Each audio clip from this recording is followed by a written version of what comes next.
kick to the gut. I like it. It's WrestleMania season. How we doing? It's Mister Young. And it's for in the building, bro. What? Wait. Before we start, bro, I didn't know that The Rock is gonna be turning out at WrestleMania, bro. Wait, hold on. What? The Rock? Wait. Do you have some kind of breaking news? What are you talking about? What do you mean The man. Rock?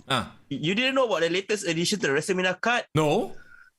Chris Rock versus Will Smith, bro. Hey, stop lah, lama. I thought what only? Okay. So, explain this Chris Rock Will Smith thing right now because I barely caught it as well. It has to do with the Oscars, is it?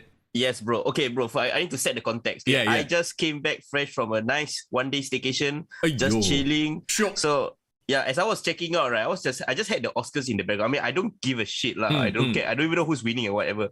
And then Chris Rock was just randomly on stage, typical hosting, like presenting an award, blah blah blah. Yeah. So he started started cutting jokes, right, all around the room. Then suddenly he go make a joke at Jada Pinkett Smith. Ooh. And then it was like, because she's botak now. So apparently she's botak because of some sort of like illness. Okay. She's taking chemo or some shit like that. I didn't know the context. So he just said like, congrats on your new role for G.I. Jane 2. Right. So it's like, okay lah, a botak joke, that kind of thing. Yeah. So I was like, okay, that's fucked up. But okay, fine, I laugh lah. Yeah. But then, this wasn't scripted. This wasn't pro wrestling, bro. Okay. Will Smith stood up from where he was seated, walked up the stage right in front of Chris Rock and slapped the shit out of him, bro. Wait. Are you sure this wasn't a work? So That is no, bro. It's not. he really got offended by the joke. Well, I mean, his wife is going through some kind of illness, so any sort of joke might have been a little bit too off color, as it were. Bro, he slapped the shit. He if he was a wrestler, right, he was trying to protect the business, bro. He really slapped the shit out Give of him some stiff shots. Okay, I need to see the video because obviously I missed it. I didn't, I was actually just taking a nap. Yeah. So understood. Yeah. All good. Oh my God. But why I knew it wasn't a work, right, was because after he walked down, right? Yeah. And then Chris Rock was stunned. He's like, wait, what? Yeah. And then he started shouting, and this is live telecast, bro. Yeah. Keep my wife's name out of your fucking mouth. Oh shit. The entire theater went quiet, bro. And then they cut to a video package. Oh right, like awkward cut, like oh shit, we don't know what to do. They should have cut it earlier. He was still supposed to continue his speech. Then he's like, let's just throw to the package. Right. Oh my God. And you know what's the most ironic part? This is really WrestleMania, bro. Yeah. In the end of the night, Will Smith won Best Actor for his role, bro. Wait, what movie? King Richard, I think, about the Serena and Venus Williams story biography. But anyway, so he had to go on stage and give an acceptance speech, and he apologized, legitimately, like, this is supposed to be my happiest, because he's never won an Oscar before. Yeah. Biggest moment of his life, but then at this biggest moment of his life, this shit lah, fuck him up. No. Bro, biggest story coming of Oscars, bro. And I tell you, it leads up to WrestleMania season. Just nice. Vince McMahon, come, let's book it. This one more exciting, bro, than WrestleMania's card. Oh yeah. Nice chat. segue, bro. Nice segue. Yeah. Chat, let's be real. Jump in. Let us know how excited you are for WrestleMania. Some people I know, right? They are like, WrestleMania is this weekend, man. Like, they didn't even realize the date, or, well, maybe the hype is not there. But then again, you can say that celebrity-wise, main event-wise, it's pretty hyped. Yeah. And that's the thing. It's like, they're supposed to sell out, 100,000 seats? Yeah. But can they do it each night? I mean, people are still itching to go back to, live entertainment. So I guess, yes. Especially post-pandemic. I'm also very surprised though that they are still advertising for Stand and Deliver, like ticket sales, which says to me, that means still got tickets available, means not selling out quite yet. Yeah, and it's not gonna be in a big arena, right? It's still gonna be in like performance center. No, I think that one is in Dallas. So I'm not sure exactly where, yeah. Are you saying that this is the first time the NXT 2.0 roster is performing in front of like a proper arena size? I think so. Let me go double check it so we don't spread fake news, huh? Event will take place on the same day as night 1 of WrestleMania 38. Oh, so this is starting a lot earlier than WrestleMania night 1, leh. Ew, are you serious? Okay, wait, so this is real or fake news, bro? Don't become like Wake Up Singapore, bro. Don't kena POFMA. No POFMA, guys. I think POFMA don't care about pro wrestling lah. Okay. In the meantime, while you're checking out the news, I just say hi to the people in the chat. Yep. Hey, what's up, Jason, Daniel? What's up, Haley? Thanks, guys, for joining. Yeah, guys. Will Smith shoot his shot. Oh Dead my shot. God. Just shot it, guys. You all damn funny already. I just start already. That's why. Oh, Muhammad Daniel filled us in. He's like 12 midnight for Stand and Deliver. What? Stand and Delivery? No, Muhammad. Hey, this one not Grab or Deliveroo. This one is Stand and Deliver, no delivery. Hey, you're starting your break fasting dawn earlier. Your dawn meal too early, bro. 12 p.m. is 12 a.m. is not the right time, bro. 4 a.m., bro. 12? It's legit 12 midnight. It makes sense, right? Because it's supposed to happen right. So it's like Stand and Deliver is the pre-show lah. Isn't 12 midnight like midday in the US? Yeah. No wonder tickets are not selling. Who the hell is going to go to Stand and Deliver at the American Airlines Center and then after that go to the big arena for WrestleMania? It has to be like a vastly different crowd, no? Yeah. Or it's like a walk-in crowd lah. They just want to go, or unless they're having the convention all around the area, then there will be a reason to watch. Right. Wow. Remember back in the day when NXT was really a developmental brand, they had like NXT matches on WrestleMania conventions. Is it like that? I mean, I don't know, man. Yeah, but okay, I ain't gonna be watching this at midnight and then, trying to go to sleep. Midnight Sunday or midnight Singapore time. Saturday, I would assume. Saturday morning. Yeah, Friday. April the 2nd Saturday, which Sunday morning for us. Okay, so it's literally the day, the afternoon before night one of WrestleMania. Correct, yeah. Okay, very weird timing. Is there such a thing as too much wrestling? I think this is an indication of yes, because I'm not going to watch Stand and Deliver followed by night one and then after that WrestleMania night two. That seems like a lot. And then thinking about watching Raw and SmackDown and Hall of Fame, AEW. Okay, yeah. This might be an overload. Bro, this is why this whole week I'm on leave, bro. Oh, smart idea. Maybe I should go and take some leave. Still got now, bro. It's time to clear out some leave, bro. Perhaps. Okay. So, before we jump into anything, so today what we're going to do is we are going to preview WrestleMania. We're going to preview Stand and Deliver very quickly as well. But also, be sure, if you haven't already checked us out on all our platforms, we are on Facebook, we are on Instagram. Of course, if you're listening to the podcast, what's up? Thanks for downloading the podcast on Spotify as well as Apple Podcasts and wherever else you get your podcasts. Check out the live stream. It is on YouTube. Search out Kick to the Gut. And of course, we have a Patreon page as well. So if you want to take the support to another level, because we already appreciate that you're listening to us, that you're joining us here on live chat. We appreciate that you're jumping into the Discord and chatting with everybody and, spreading all that wrestling news and stuff like that, right? But beyond that, if you want to take your support to the next level, we have several tiers of Patreon as well. Yeah, man, guys. For those of you who are asking whether today is live, today is pre-recorded, don't worry, we are live. Yeah. You can see me right now. If I punch Mister Young right now, he will react. Oh, really? Come, okay, punch. 1, 2, 3. No need to 1, 2, 3. You what? Are we in Elevation Dark? AEW?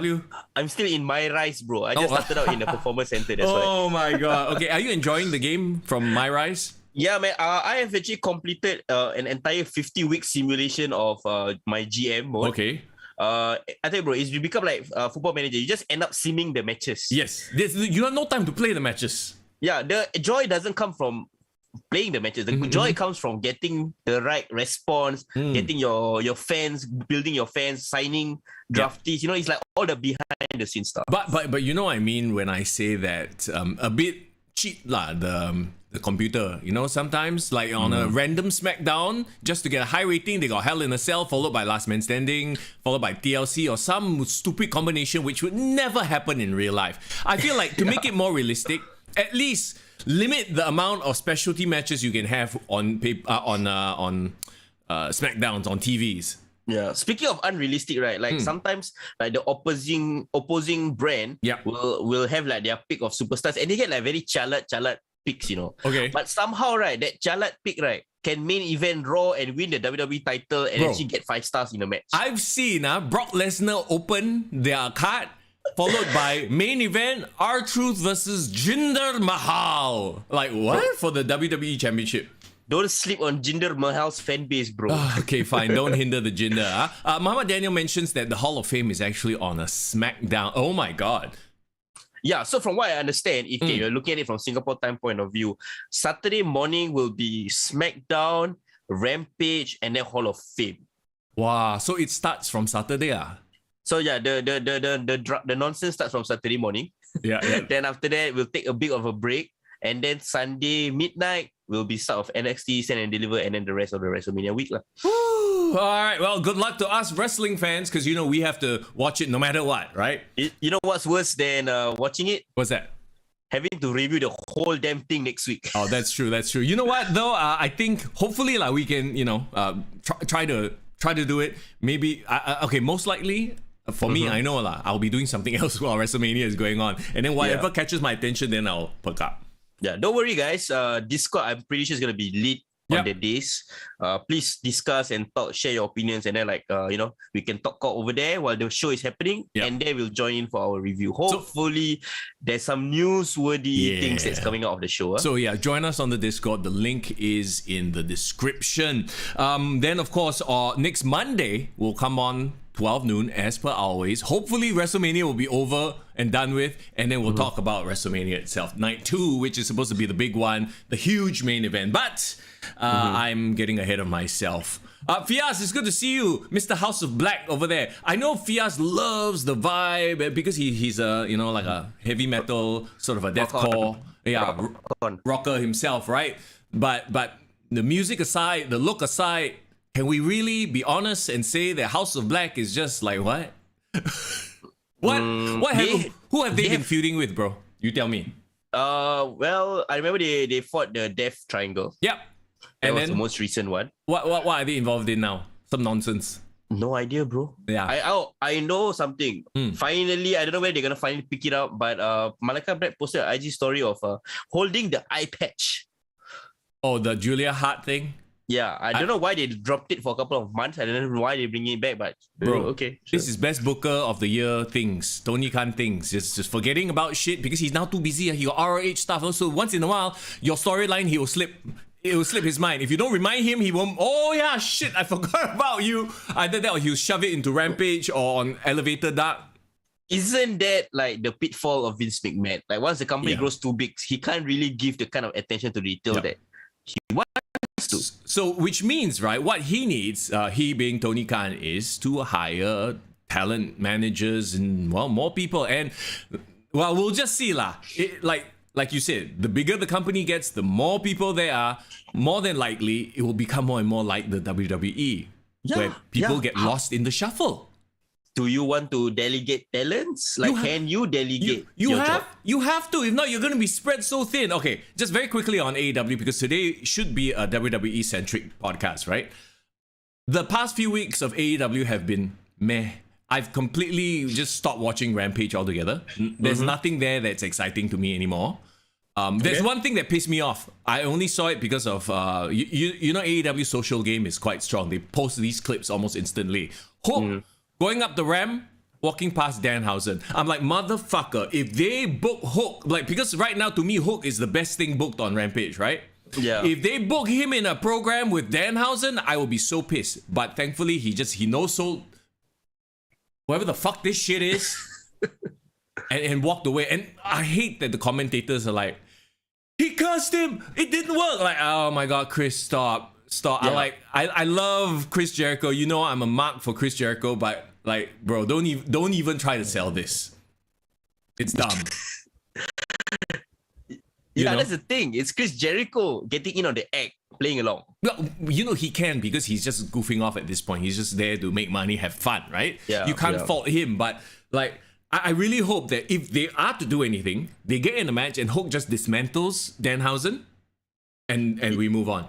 Yeah, that's the thing. But that makes everybody else look like an asshole. Whoever has sold his offense. From what I understand, Danhausen came into the company nursing an injury. That's why we haven't seen him in the ring. So wait, hold on. You're telling me that they signed him, he's all elite, he has an injury, so why not do vignettes? He can do vignettes, can he not?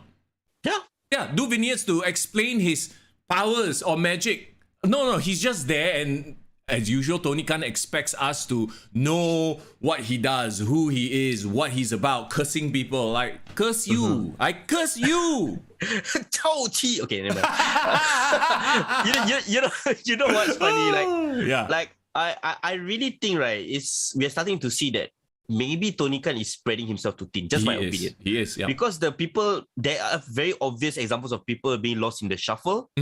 Ruby Soho. Oh, yeah, exactly. You know what I mean? I think that's just a perfect example. But if I were to offer a counter argument to why I do in a kind of ways do enjoy Rampage, is because it's very inoffensive. Okay, other than Danhausen. When I say inoffensive, right, like in that 1 hour, right, of wrestling, right,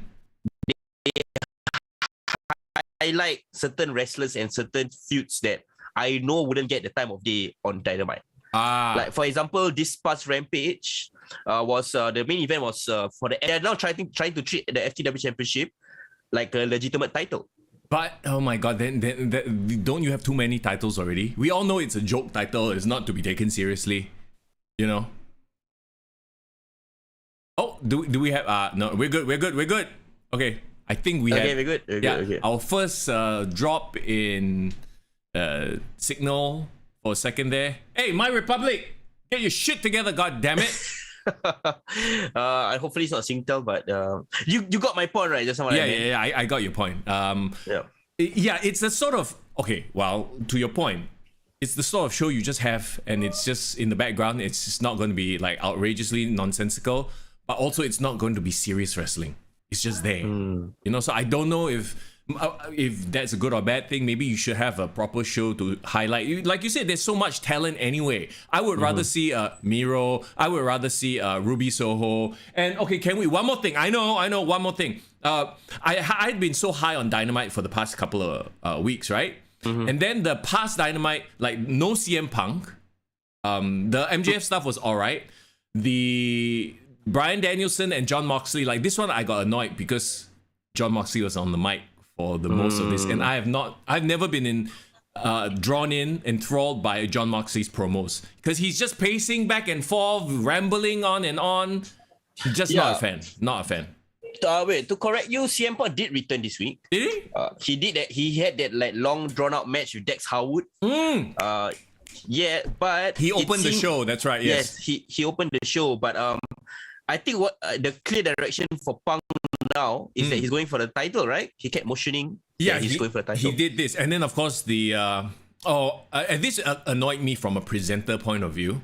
Yeah, and I'm very surprised because JR didn't catch it. He kept talking about some rubbish, and then like you had to wait for Excalibur to jump in. But by that time, the camera had already panned away. They're showing something else. JR, being the professional that maybe he just missed it. Like people make mistakes. It's fine, right? But to me, at that moment, I was like, oh, wait. He's gesturing for the belt, and nobody brought it up until later. So I was like, yikes. Okay, JR needs to look closer at the mic or just interrupt himself.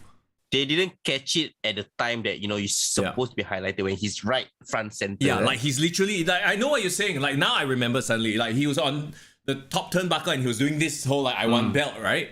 Deal. And then of course they're like, oh, which belt is he going for? Like he's going to go for the TNT title. Anyway, oh, maybe he's going for the tag team titles, bro. No, definitely not TNT, definitely not the FTW Championship. It is for Hangman's title. Come on. Well, face versus face. CM Punk. If anybody can pull it off, I guess it would be CM Punk. But honestly, I wouldn't want to see that. Yep. Honestly, what I would really, really want is fuck it, let Adam Cole beat Hangman Page. Yes, and have CM Punk versus Adam Cole. Because Adam Cole have said numerous times in interviews that CM Punk was the one that brought him to the business. And also, so he's one of... let's face it, Adam Page right now, uninteresting, completely sort of like as a champion, brings no value. Which, I mean, they say like the champion makes the belt. Like at this point, the belt means nothing. It really is damn bad. That's why. Anyway, I wanted to like go back to your point about like Moxley. They were talking about like recruiting, blah blah blah. Yeah. You're right. I tuned out a bit. You know, one thing I realized, I miss Bryan Danielson talking on the mic. Yeah, he just stand there and smile. Since William Regal come, it's been William Regal talking on the mic. Now it's Jon Moxley. And yeah, you're right. Brian Danielson just chilling one corner. I think what it is, he wants to give everybody else time to do their thing also. I get it. But at the same time, like I just said, every time he gets on the mic, it's this rambly thing.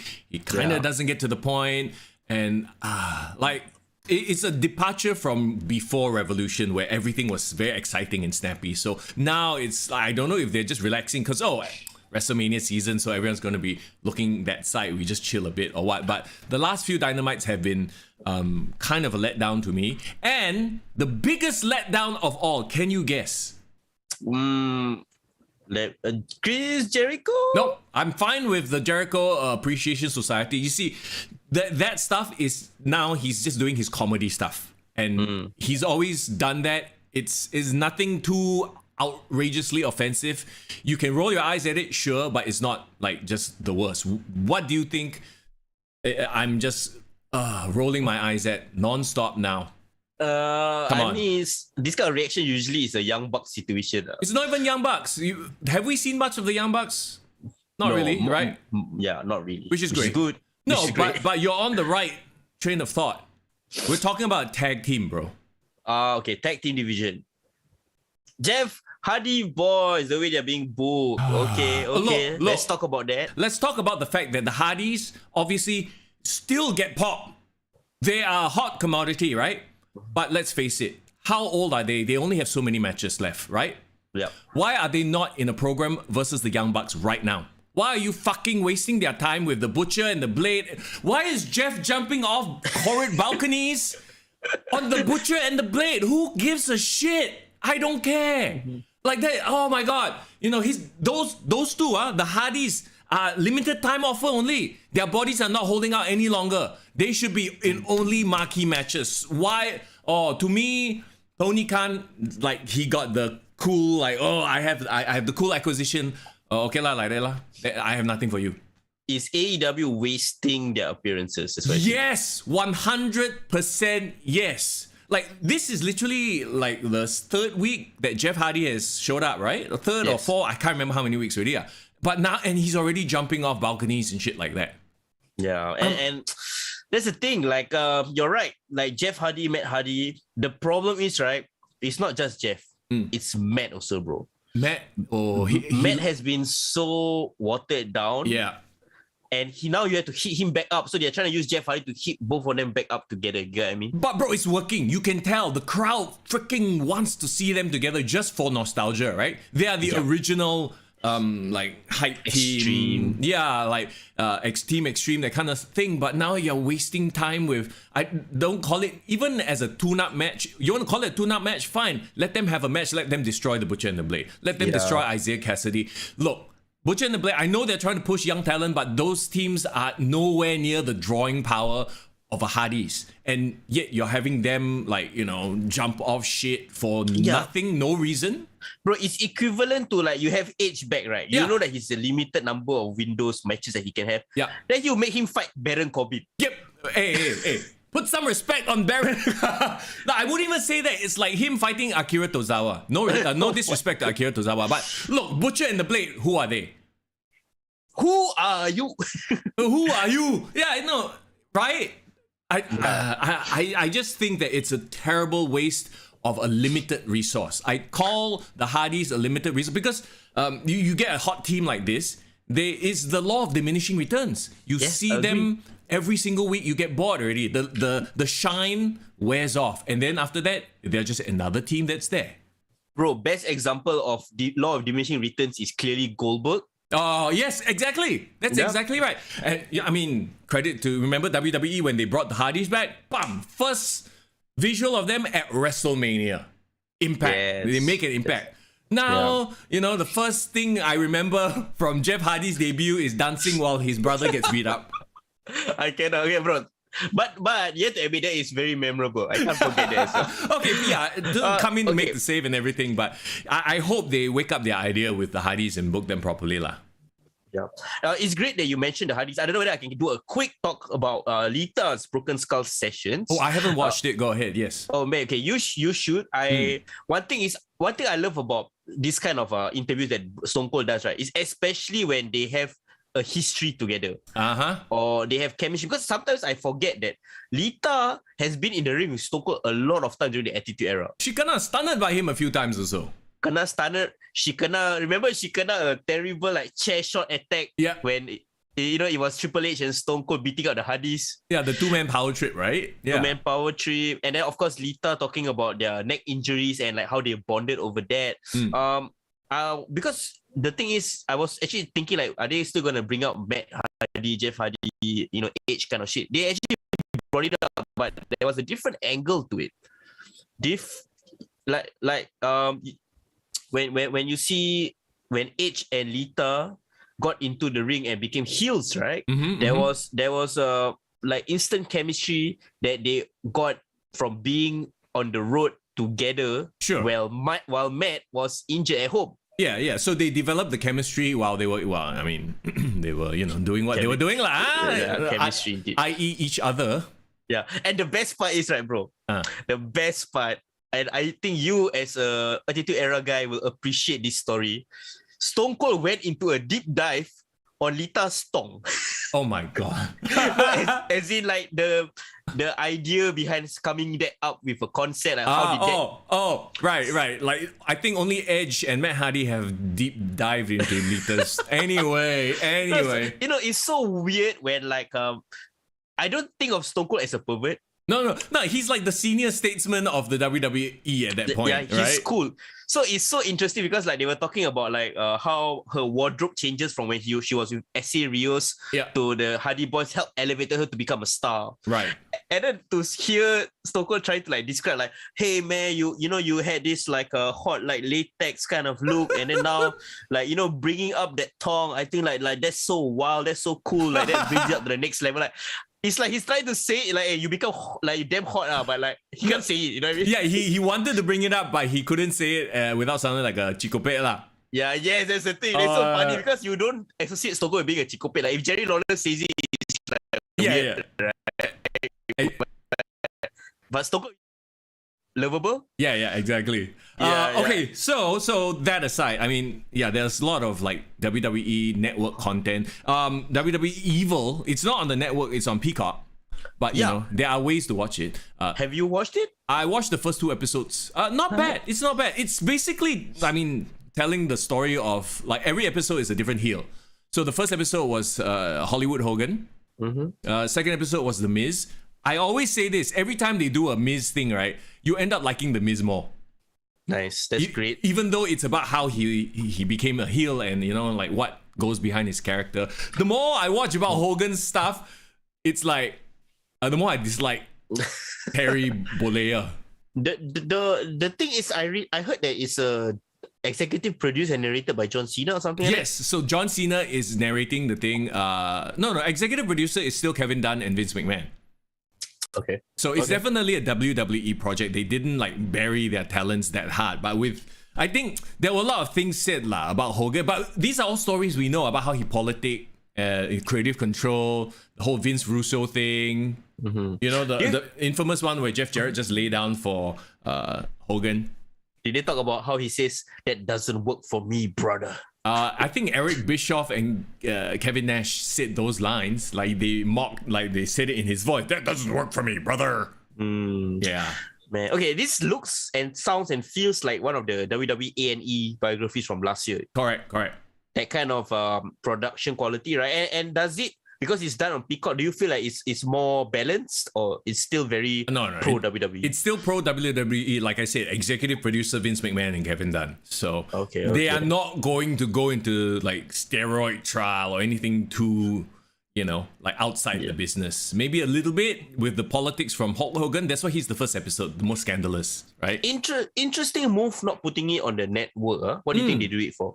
They're probably doing it for branding for like their content on Peacock lah. They want to drive more people there. If you see, here's the thing, right? If you have the WWE network, automatically they assume you're already a fan, right? Why else would you have the WWE network? But if you are a Peacock subscriber, you could be a fan of live sports, of whatever other shows they have. You know what I mean? So technically, they also need to woo the Peacock audience to watch the WWE content. Does that make sense? Of course, bro. Give it 3 years, right, bro? Pro wrestling, the future of pro wrestling will be streaming wars. Yeah. You know for sure. That one, WWE on Peacock, and the other one is freaking AEW on Warner or HBO. Yeah, HBO Go. Bro, that will change shit, man. I tell you. Yeah. Okay, so there's that stuff. Like I said, there's just so much wrestling content right now. It's kind of crazy. So take your pick, people. And if you don't have the time to watch it, well, we'll review it for you. The North American stuff, anyway. Yeah. Bro, we are like the Jim Cornette of from Singapore, lah. Sure. That's very high praise. Yeah, of course. You are, bro. Indeed. I'm glad that you think of us that way. Okay, so before we get into Stand and Deliver, very quick shout out to Grapple Max, who are doing their second live event post-pandemic in April, the second week of April, I believe. Is it April 9th? April 9th. Yes. It's on a Saturday. 2. Yes, Fuck COVID 2 is on. We don't have a fight card yet, but we are going to be there. If you're going, I can't wait to see you. Please come say hi to us. The kids, the God fam, what's up, man? It's going to be a lot of fun. It's called Fuck COVID 2, the second dose, bro. The second dose. I love it. I hope we get a booster shot. I hope we get Omicron, Delta. Okay, Choi, knock on wood. Okay, let's jump into our preview. Let's take a look at NXT Stand and Deliver. I know you don't watch too much NXT. Yeah, I do not. I will try to put some context to it all. It looks like a full card. By the way, it's not like just 3 matches, okay? I think this is going to kick it off as well. I see it on the match listings here. Fatal 5-way ladder match for the NXT North American Championship. Wow, okay. So in the same vein as several ladder matches that have happened in the past at takeovers, this time it is a 5-way. Carmelo Hayes, who's the champ, versus Santos Escobar versus Solo Sikoa, aka the third Uso, versus Grayson Waller. Okay. Versus Cameron Grimes or A-Kid or Roderick Strong. Okay, the last slot has been reserved for all the losers in the qualifying matches. So they will fight on NXT this week, and the winner will move on to this ladder match. Well, from those names, who do you think or who do you want to see in the match? Well, first of all, okay, Cameron Grimes, A-Kid, or Roderick Strong, right? So A-Kid is this Spanish wrestler. He just came over from NXT UK. If they want to hotshot him, maybe. I mean, let's face it, Roderick Strong is kind of on the way out, seems like it. Yeah. Also, I have to say, this whole thing with Diamond Mine, don't know they face or heel. They are feuding with heel tag teams. Whereas, Diamond Mine is a mess as well. You talk about shitty booking on AEW. Over here on NXT 2.0, I think they don't care about their alignment one. They just, okay lah, nobody fight. Okay, you fight Diamond Mine. Even though it's heel versus heel. Like, what? Okay. It's so very who weird. is the Diamond Mine? Okay, Roderick Strong in this case, he is not like very vague lah, his character. He's supposed to be heel. He acts as a heel. Okay. But he gets booked sometimes versus heel. So, okay, whatever. Obviously, it's a crime that Cameron Grimes isn't already in. I think maybe they are trying to build momentum for him because he lost his qualifying match. What I hate, and I said it on my stream the other day when I was playing WWE 2K22, is Cameron Grimes, because we had a match with him, and then he came out, his old self was all hairy and shit. Yeah. Now they've trimmed everything down. He looks so bland and white. I mean, his skin is so pale. Like... I thought it was handsome, right? When we shaved everything down. Yeah, but it makes him not stand out anymore. Like when he was dirty and like hairy everywhere, at least he had a look. You know what I mean? And did he shave his chest also? Yeah, well, he trimmed. He didn't shave, so you still can see, but it's nice and trim. So I'm like, why? What is this corporate Grimes? Like I'm not a fan of it. Like he at least stood out. You can even still play his I have money and that's why I don't care. I'll wear whatever the fuck I want, look however the fuck I want because I have money. Or you could play that angle, but no, he's just very bland now. Okay. So that's an issue right there, lah. And the thing is, Cameron Grimes was supposed to win the. North America. She was contending for it, right? Yeah, and he yeah. lost. Yeah, exactly. Jason says A-Kid or a kid. I'm just gonna call him a kid, like A-Kid. What the fuck is A-Kid? A kid should have been good. His booking sucks. Well, there's a lot more that sucks there. Like literally, he came in into a qualifying match and blah blah blah. It was just uninspiring booking. You take a look at this whole thing, and this doesn't make sense. Okay, hear me out. The story of how this 5-way ladder match came to be. Carmelo Hayes, Trick Williams, and a bunch of no-name friends, i.e. actors, in a barbershop. They're talking about, yo, what are you gonna do for Stand Deliver, man? Then Carmelo is like, I'm gonna make everybody famous. I'm gonna give them an opportunity. 5-way ladder match for my title. It's like, why would you as a champion actually put yourself through that? He was the one that booked it. He literally booked the match. Like, he said, I'm going to organize a like this on community thing, you know? I organized outing to the zoo. No, he organized a fatal 5-way ladder match. And then he is the one who booked all the matches. I'm like, wow, since when you have so much power? So he ran his division lah. Yeah, but it kind of doesn't make sense, right? Like, don't you need an authority figure to go, okay, yeah, this is how you progress, not the champ. And you as a champion, as a heel champion, no less, like, what? Are you trying to say that you are so cocky that you would book yourself in this match where you are at a huge disadvantage? I don't understand. A bit hard when your general manager role really go over and create his own Blackpool Combat Club. Okay, yeah, that name, we'll see if that goes over. But my whole thing with Carmelo Hayes is, if he were a face and he was like, I want to give the best an opportunity, at least that works for me. That makes sense, right? But he's a heel, so I don't understand where this is going. It's that's the reason why I don't watch NXT, bro. Yeah, confuses me. Okay, then we move on from that. I don't know. Maybe it's time for Grimes. Solo Sikoa has been feuding with Walter or Gunter, which is another like. Why isn't Gunter going straight for Braun Breaker? I shall refuse to say that name. But what is Walter doing in this match or in this show? He has a thing with versus the Creeds. Okay, no. Walter himself is not here. He has a match with LA Knight. Okay, there you go. I forgot. Okay, yes, just kidding. I remember some of the promos that I saw online. Yeah. Okay, this should be a good match based on their names, based on the promos. These were all LA Knight. And his promos are, but beyond that, it's like, okay lah, it just is a match. You know what I mean? Walter as a character, as like his impact on NXT 2.0, how has he been? Like, name aside. What do you mean? Is he still treating him like a big deal? They try to, but he's not having squash matches, which is how you should book him. You should book him. He goes in there and he fucks people up easy. Yeah, right, that's but why he's having competitive matches with like Solo Sikoa and other people like that. So it's like, I've said for the longest time, he needs to be the Thanos of NXT, bro. Yeah, like you need 6 people to just take him down. Look, if you put Gunter across the ring from Brock Lesnar, I can believe. Yeah. Right. Yeah. For a moment, I would believe if Keith Lee against Brock Lesnar. Yeah. But no, of course not now, lah. But like you put Daba Keto, you put Omos versus Brock. I'm like, no, it looks like shit, right? But Gunter, yes. So I don't know why they are like fucking around with Gunter on NXT. I see Gunter something like a Samoa Joe from back in the day. Like he's physical, he's athletic. Yeah. He can fight a whole bunch of different styles of opponents. He immediately stands out in a menacing way. Like, we've talked about this. Omos is tall and he's big, but he doesn't look menacing. Same for Daba Keto.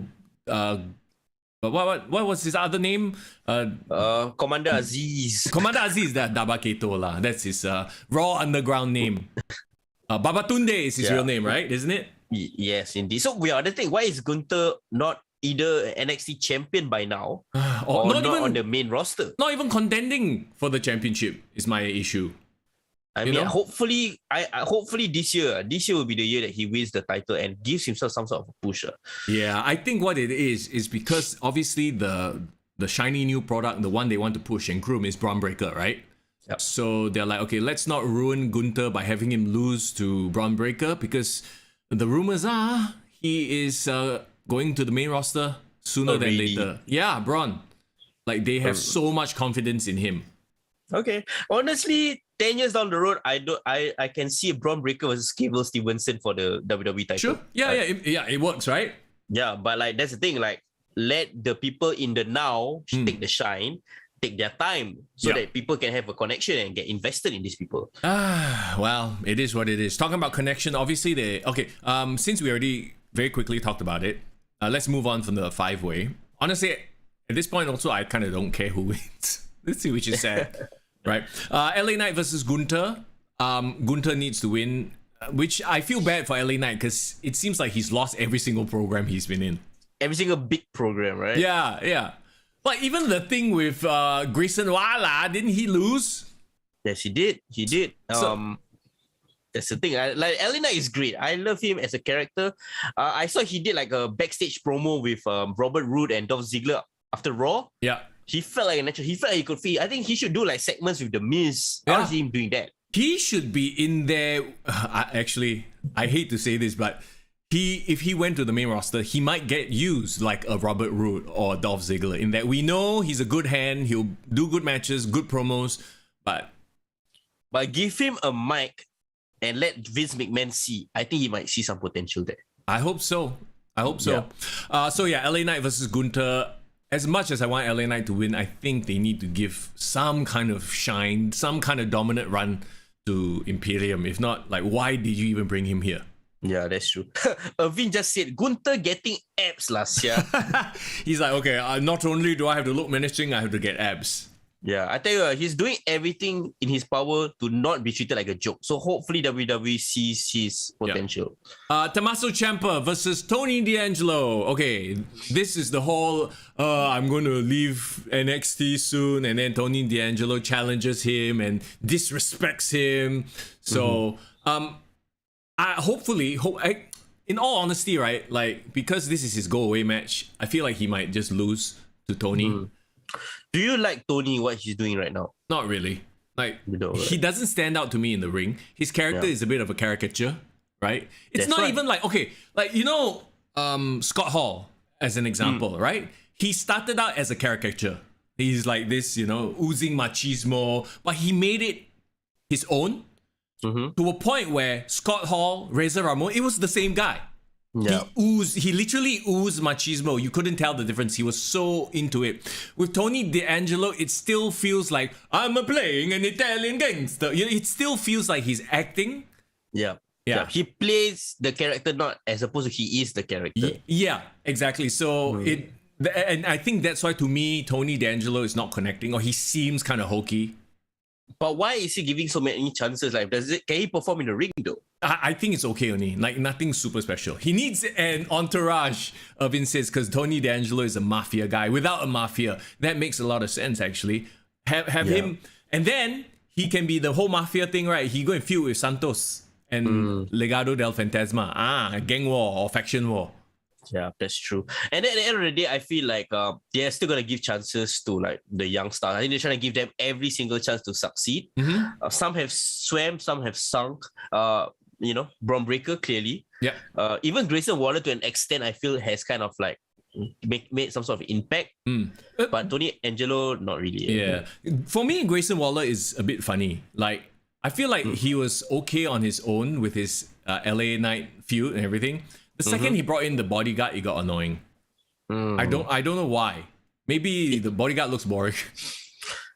The bodyguard is the Indian tag team partner of Veer, right? Is it? Was he Veer's tag team? I think they're part of Indoshare. Was he the other Indoshare guy? I believe so. Yeah. Wow. Okay. Yeah. He doesn't do anything for me. Nor do I think he does anything for Grayson Waller. Grayson Waller as a character, like you can.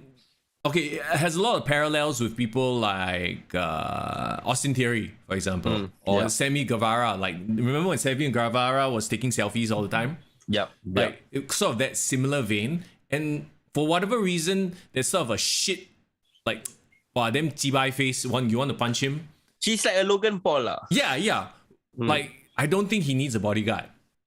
You know? He needs to be that opportunistic guy, takes advantage of situations. Evasive, you like always try to get your hands on him, but he like somehow sneaks away, then you're like, damn it! And then the crowd will want to, at some point be like, all right, no, lock him in a cage with the good guy and have the good guy beat him up. I think just the chemistry of him with the Indian guy, just like no link. No link. Yeah, I think so too. Okay, let's move on then. Imperium, that's Eichner and Bartel versus the Creeds versus MSK. It's very interesting, this match, because the crowd, right? So the Creed brothers are Diamond Mine, who has a heel leader in Roderick Strong. Malcolm Bivens, heel manager. Creed brothers are getting cheers. And even though they're supposed to be heels, I think somehow they've embraced, the audience has embraced them. So they like his style. Yeah, they like their style. So we got heels, but they're more face in terms of the crowd. Imperium, straight heels. Very easy, right? MSK, again, after they rebranded with Riddle, they got a bit of cheers, but now they're getting booed again. Really? Yeah. So they are losing their luster. Again. So it's quite obvious that the NXT audience wants to boo them. Or something about MSK is just rubbing people the wrong way. What's wrong? Are they like the Young Bucks kind of heat? Like, people just don't like them as people or what? Yeah. I think they just, I don't know what it is, but they are the flippy shit sort of wrestlers, Yeah. And I don't think it's a case of the crowd wants proper wrestling or whatever. No, it's just that maybe they feel like they're being pushed down their throats. Some people, they're very unfortunate. People just don't like their face. You can't do anything about it. Poor things, right? But yeah, so they're getting booed. The Creeds, who are heels, are getting cheered. So I feel like maybe this is the Creeds' time. The current champions are Imperium, right? And they're just boring. Okay, they're just match workers, really good, solid workers, but they're just nothing interesting about them. Yeah, but that's the whole gimmick anyway. They're smart. They lean into that. Yeah. Jason says he doesn't like MSK as well. So there is something about them that rubs people the wrong way, for sure. But it's their work rate, they have the ability to have great matches. Yeah, they're not shit wrestlers by any stretch of the imagination. They might do too many flippy things, but they're not bad, right? Yeah. The Creeds are very they're shooters, they're legit shooters, wrestlers, because that's their whole gimmick, they're wrestlers, what? So Diamond Mine or legit people. Yeah, so the crowd has been getting behind the Creed brothers. So I wouldn't be surprised if, unless they're like, all right, you know what, let's lean into MSK and then get them the titles. They'll get even more heat, and then they properly turn heel. Honestly, I feel like MSK just works better for AEW. They will be in a puddle filled with people of their stature. No, if they went to AEW, it would be like MSK, Private Party, all the same. Yeah, they probably will be there. But the thing is, I feel like that's the kind of crowd that they probably appeal to them. Probably. Yeah. So not the young. The NXT family. I don't know whether they are family friendly anymore, but no, not with all the Test and Alberts. Yeah, they're being all sexy, right? They're trying to be sexy, right? Yeah, they're trying to be young and hip, lah. And that's what it is, right? If you try to shove something down our throats and tell you this is young and hip, people will automatically turn around and say, "Fuck you." Yeah. You don't tell me what to do. No, exactly. And that's exactly it. So that's probably what's going on with MSK. The young and the actually young and hip people are like, stop trying to appeal to me. This sucks. I will like whoever I want to like. Okay. So, you got that match. You have a triple threat. Mandy. The champion, the NXT Women's Champion versus Cora Jade versus... Fatal 4-Way. Mandy, Cora, Io, Kaylee Ray. Oh, okay. Explain to me something. Because Kaylee Ray and Io won the Dusty Classic, right? For the women. Yes. Then how did it become a singles title match? I have no idea. This one somehow I maybe didn't pay attention. Is it I don't know whether I read this correctly. Somehow, instead of cashing in their shot for the tag team titles, they decided to go after the singles title or something like that. Can me? That's why. Someone in the chat, please explain, because that's just what I read offhand. I never even watched this whole situation go down. It would make more sense if you had two tag team champions. They're supposed to be a tag team, but they have to fight for the women's champion. At least this gives them conflict. If they really booked it we are just going to take our win and cash in for a single shot, then that makes no sense whatsoever. Unless they're playing with the technicality, because they always say the Dusty Tag Team champions will get a shot at the title, but they never say which title. Oh, well, that's just dumb. That's lazy lazy booking. But there's nothing on the rest of Toxic Attraction, right? They're not having matches, right? They will probably be featured in promo packages. You'll see their text pop up. Whoop, whoop, whoop. They keep doing that. It's like, oh my god. They are so like, it's so obvious they're trying to target a younger crowd. You know what I mean? Like the promos where they're like, hey, what are you doing? Whoop, whoop. Oh, and then that's how they do their promos via text. Sounds like a Channel 5 production, bro. They've been really focusing on like doing the digital screen, got the screenshot of the video all coming out. Yeah. They plan to win the Dusty Cup and then go for the women's title. What? Oh yeah, exactly. Yeah, that makes about as much sense as, let's say, the Viking Raiders giving up their title shots and going at Roman. Oh, if NXT can do it, then WWE main roster can do it. That's stupid lah. Stop lah. Yeah, man. Okay, that's just dumb. Daniel and Irvin, you guys have great points. You know what? This little things like this, right, makes me miss Triple H. Yeah. Makes me wish that, he didn't have to, that shit happen to him and he didn't have to, take a step back, because his creative brain was the thing that made NXT watchable for me. Yeah. I mean, just some common sense, Like, I don't know which idiot wrote this, but freaking have them have the match with Toxic Attraction. And then have them fall out lah. They lose the match, they fall out. There's your reason for them to fight in the women's. This is so easy to book. Even a freaking novice like myself, I can come up with an idea better than they cash in their Dusty Cup win. I tell you, bro, any guy or anybody playing WWE 2K, they create their universe mode, right? I think I'll probably watch that. I enjoy that more than whatever WWE is happening right now. You know what? It makes sense. It makes sense. So okay, is it time to hot shot to Cora? Is she ready? I don't think so. Yeah, I think Mandy still got a bit more juice in her. I mean, a bit more championship juice in her. Okay, is it time to push Kaylee Ray? Like, I look at this, right? Like, Io already had her time as a champion. She doesn't need the belt, right? Yep. Kaylee Ray hasn't established herself yet. She was dominant in NXT UK, yes, but she needs to re-establish herself. Yeah, and it's weird because Kaylee Ray has been a face, even though she was a dominant heel champion for a long time. But she's been a face that likes to smile and then beat and smash things with a baseball bat. So it's like she does heelish things, but she's a face.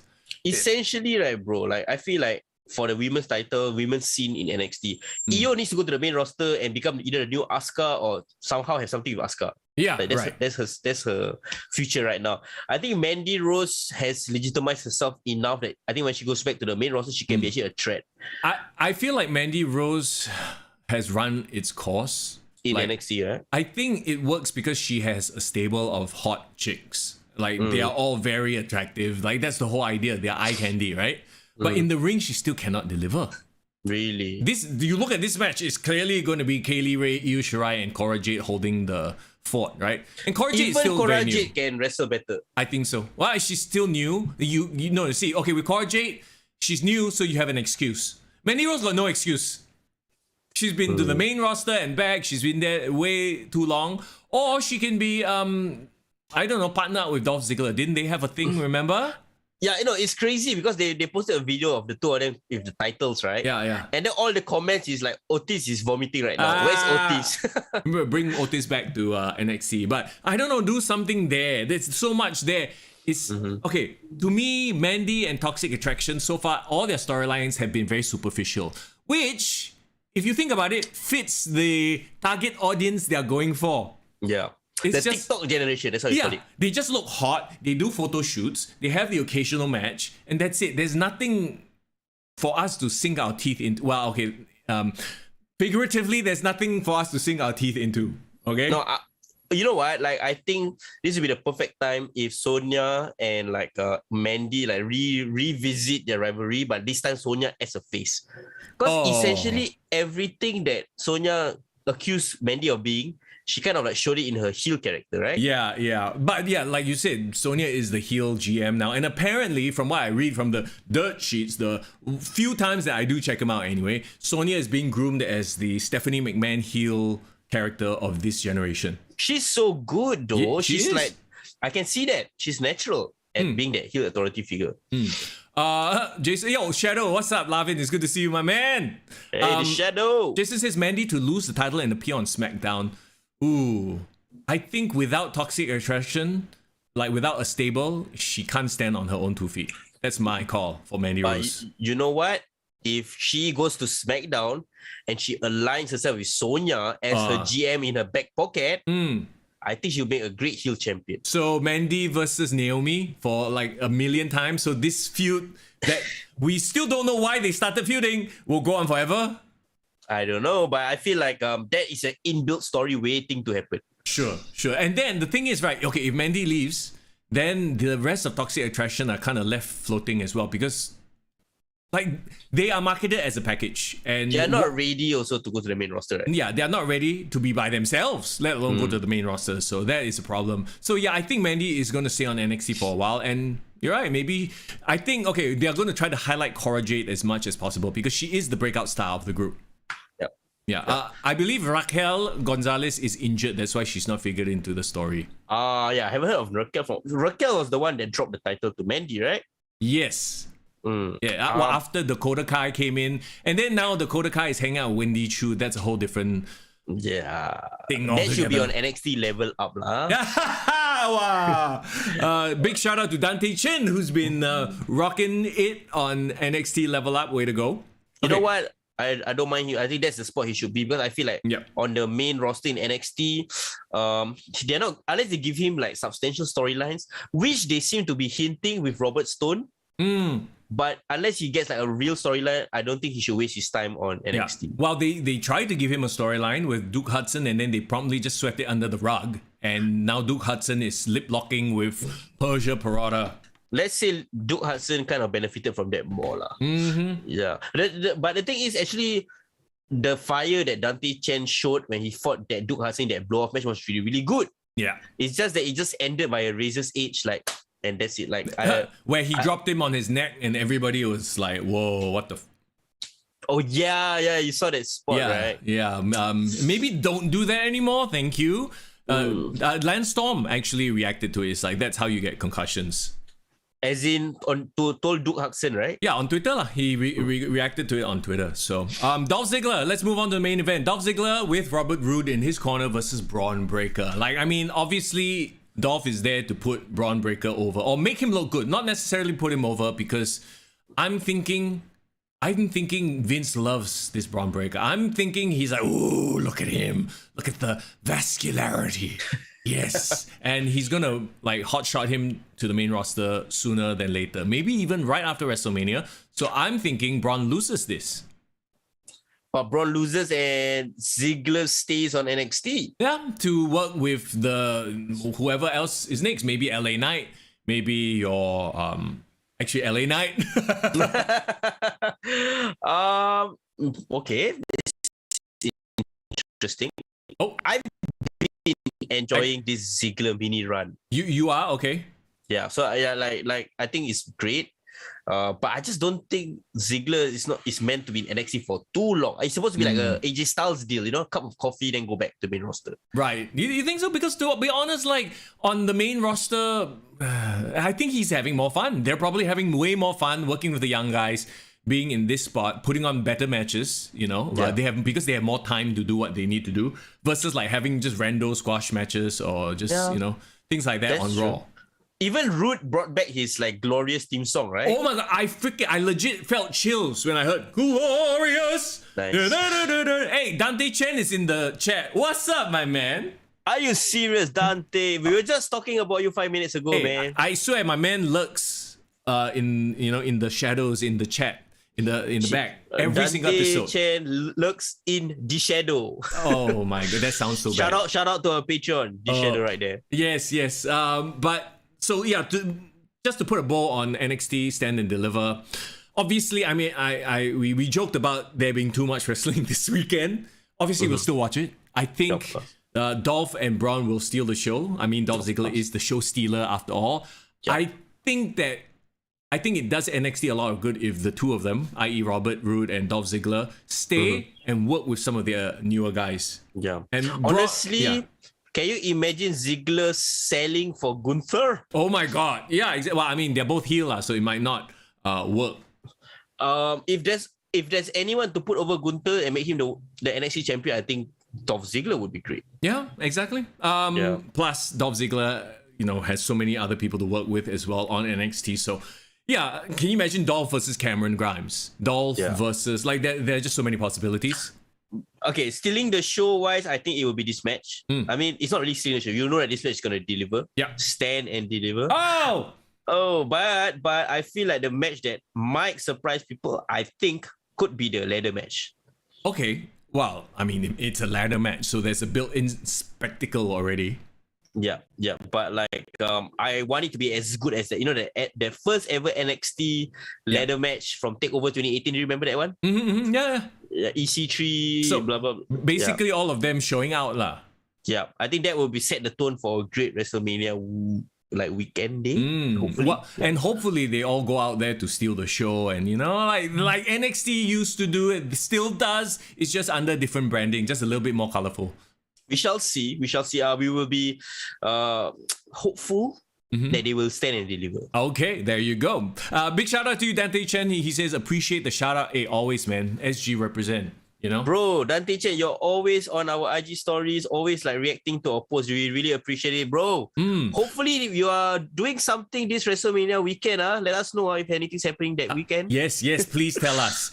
In the meantime, talking about WrestleMania weekend, all right, let's dive into the WrestleMania preview proper, okay? Night 1, Night 2. Let's start with Night 1, first of all. Okay, it's an interesting one, and just looking at the card right now, I was like, okay, so maybe it won't be too long each night. Is it the order? Is it there already? I mean, card subject to change. Okay.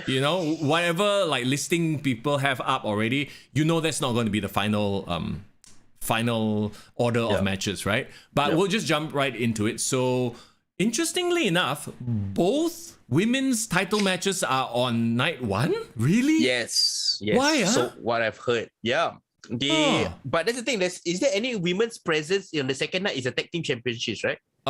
Yes, only the tag team. Oh, wow. Okay, that's very interesting. Looks like night. Oh my god. Actually, I'm looking at the cards right now. If there were a night that you want to miss, I feel bad for saying this because every performer should be given their time and should be respected. But like night 1 looks like the weaker card.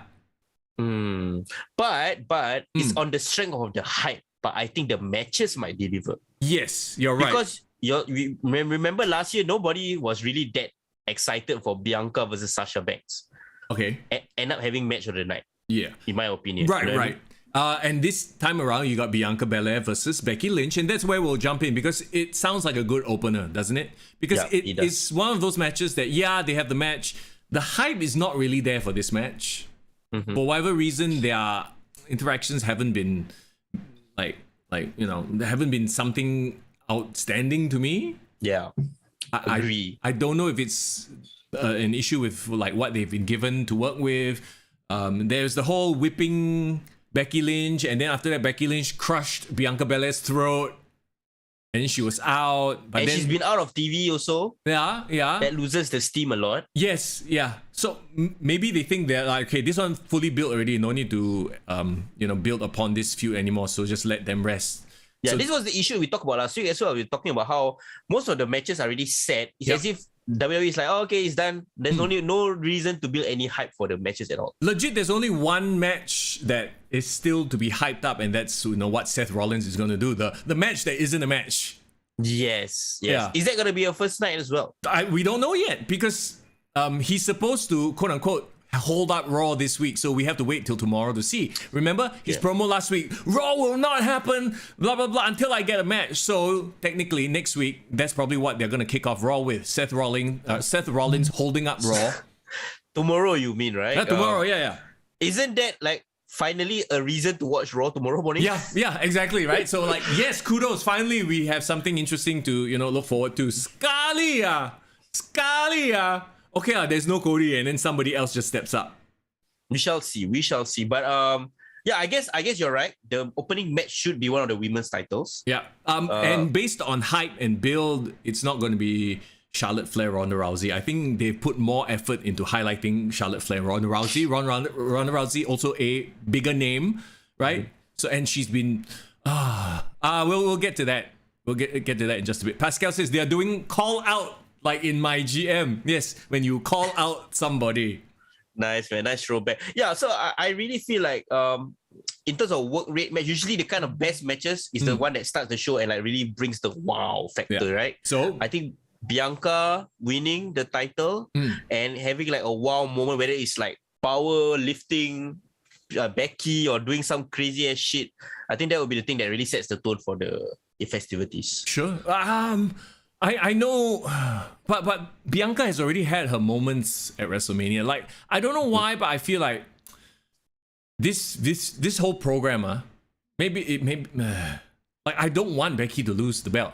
Like I don't see Bianca as this, even now less so of a worthy champ. Okay. I mean, if you're saying that you want Becky to win and I want Bianca to win, I think that makes it even better. Sure. It makes it sort of like, okay, yeah, let's see, at least there's something to like. But then again, like to me, if Bianca wins, it's like, oh, okay, lor, she wins and then she goes on another boring run. I mean, I didn't personally think it was boring.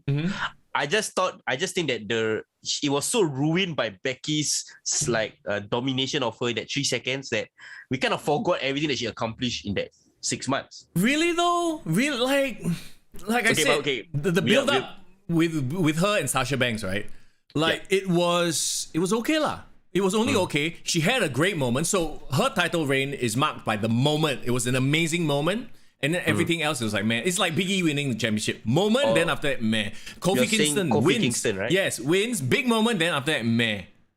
So I think that, and Jason brings up a good point. Maybe Bianca Belair shouldn't be a face. She was a dominant and a strong heel back in NXT, you forget. She was doing great in NXT as a heel, right? Yes, so maybe she just doesn't work as a face. Interesting.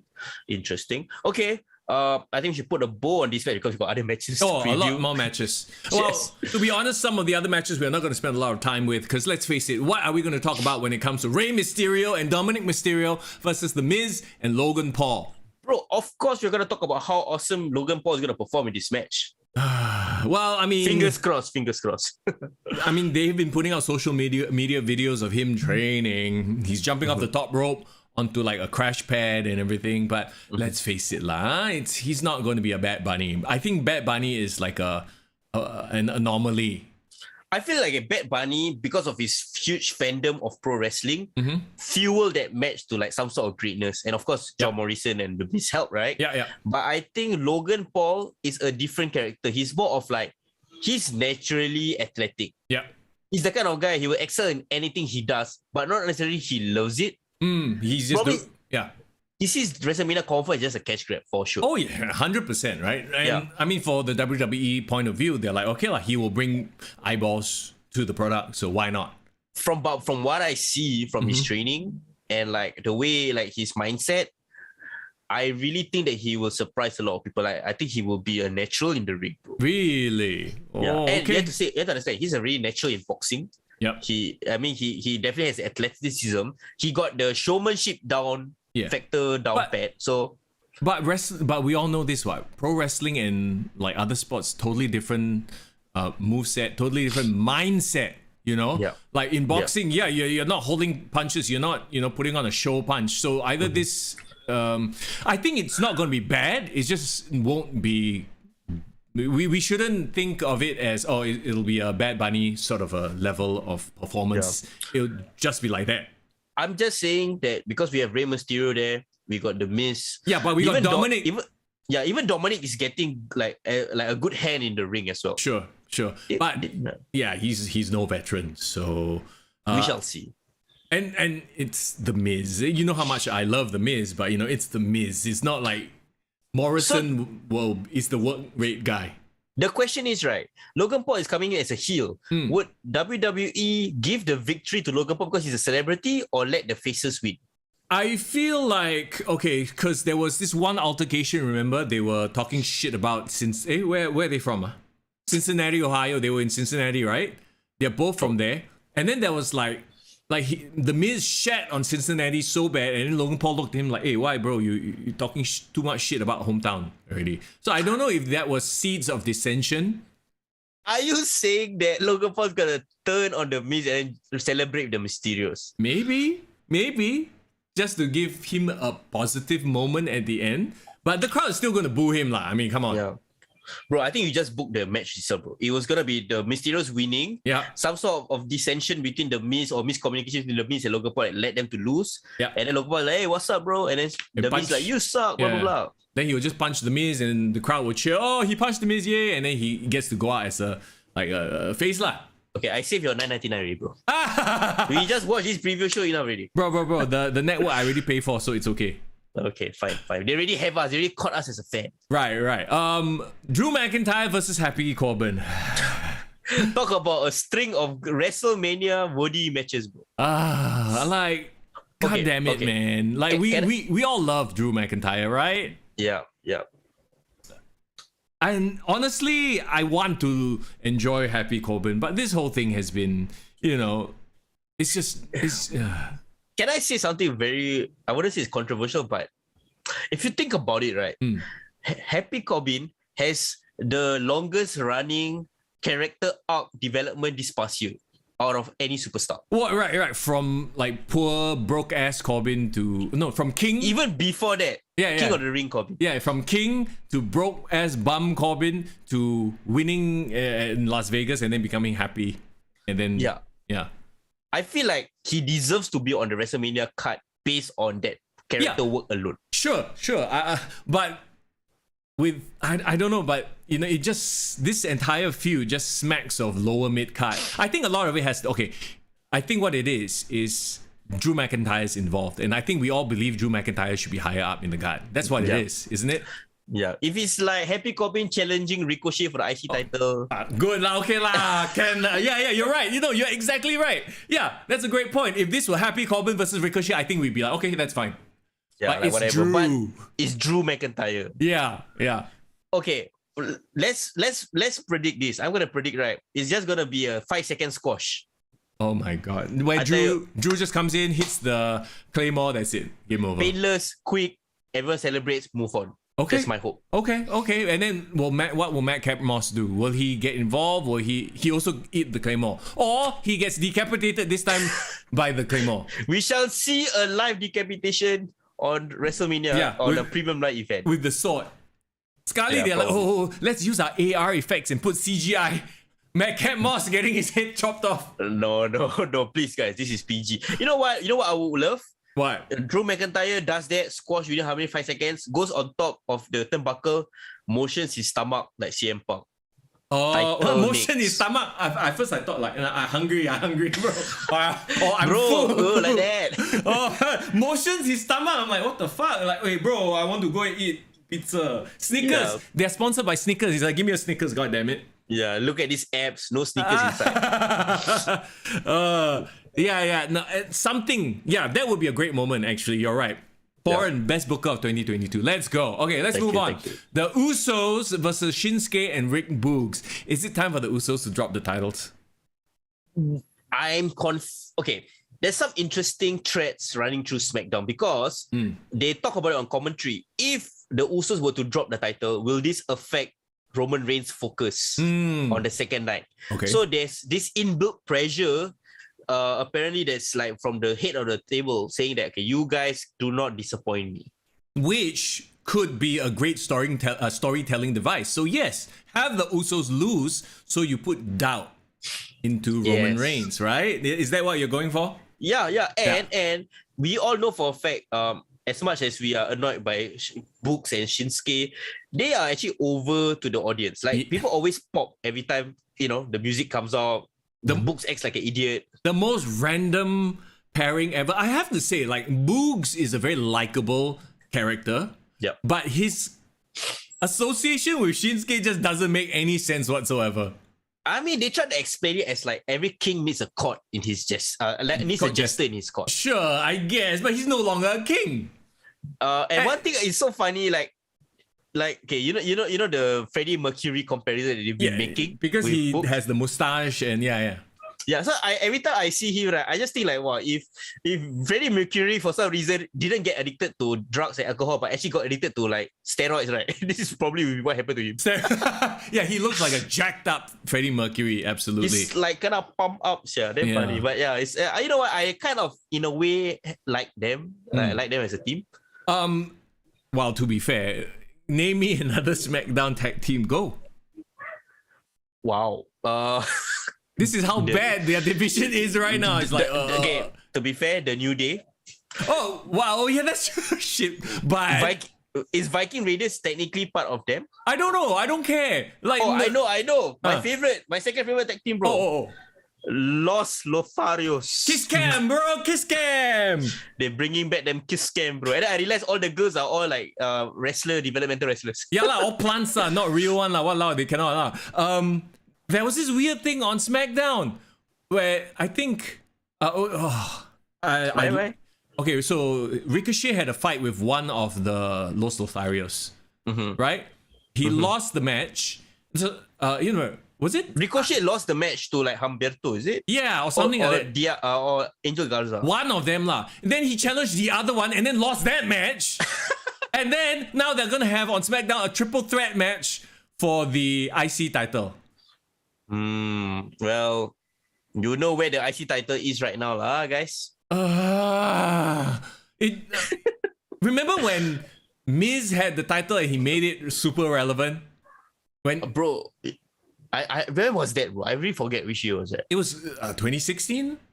Yeah. Like this was when Miz suddenly turned super babyface. Remember when he blew up in Daniel Bryan's face on Talking Smack? Even in 2018, where like Seth Rollins won the IC title, it was still a very good like standing. And then now it's like so all the secondary titles are a bit nonsense lah. I mean, on the US title side, you got Damian Priest and Finn Balor, and Finn, is he even on the card?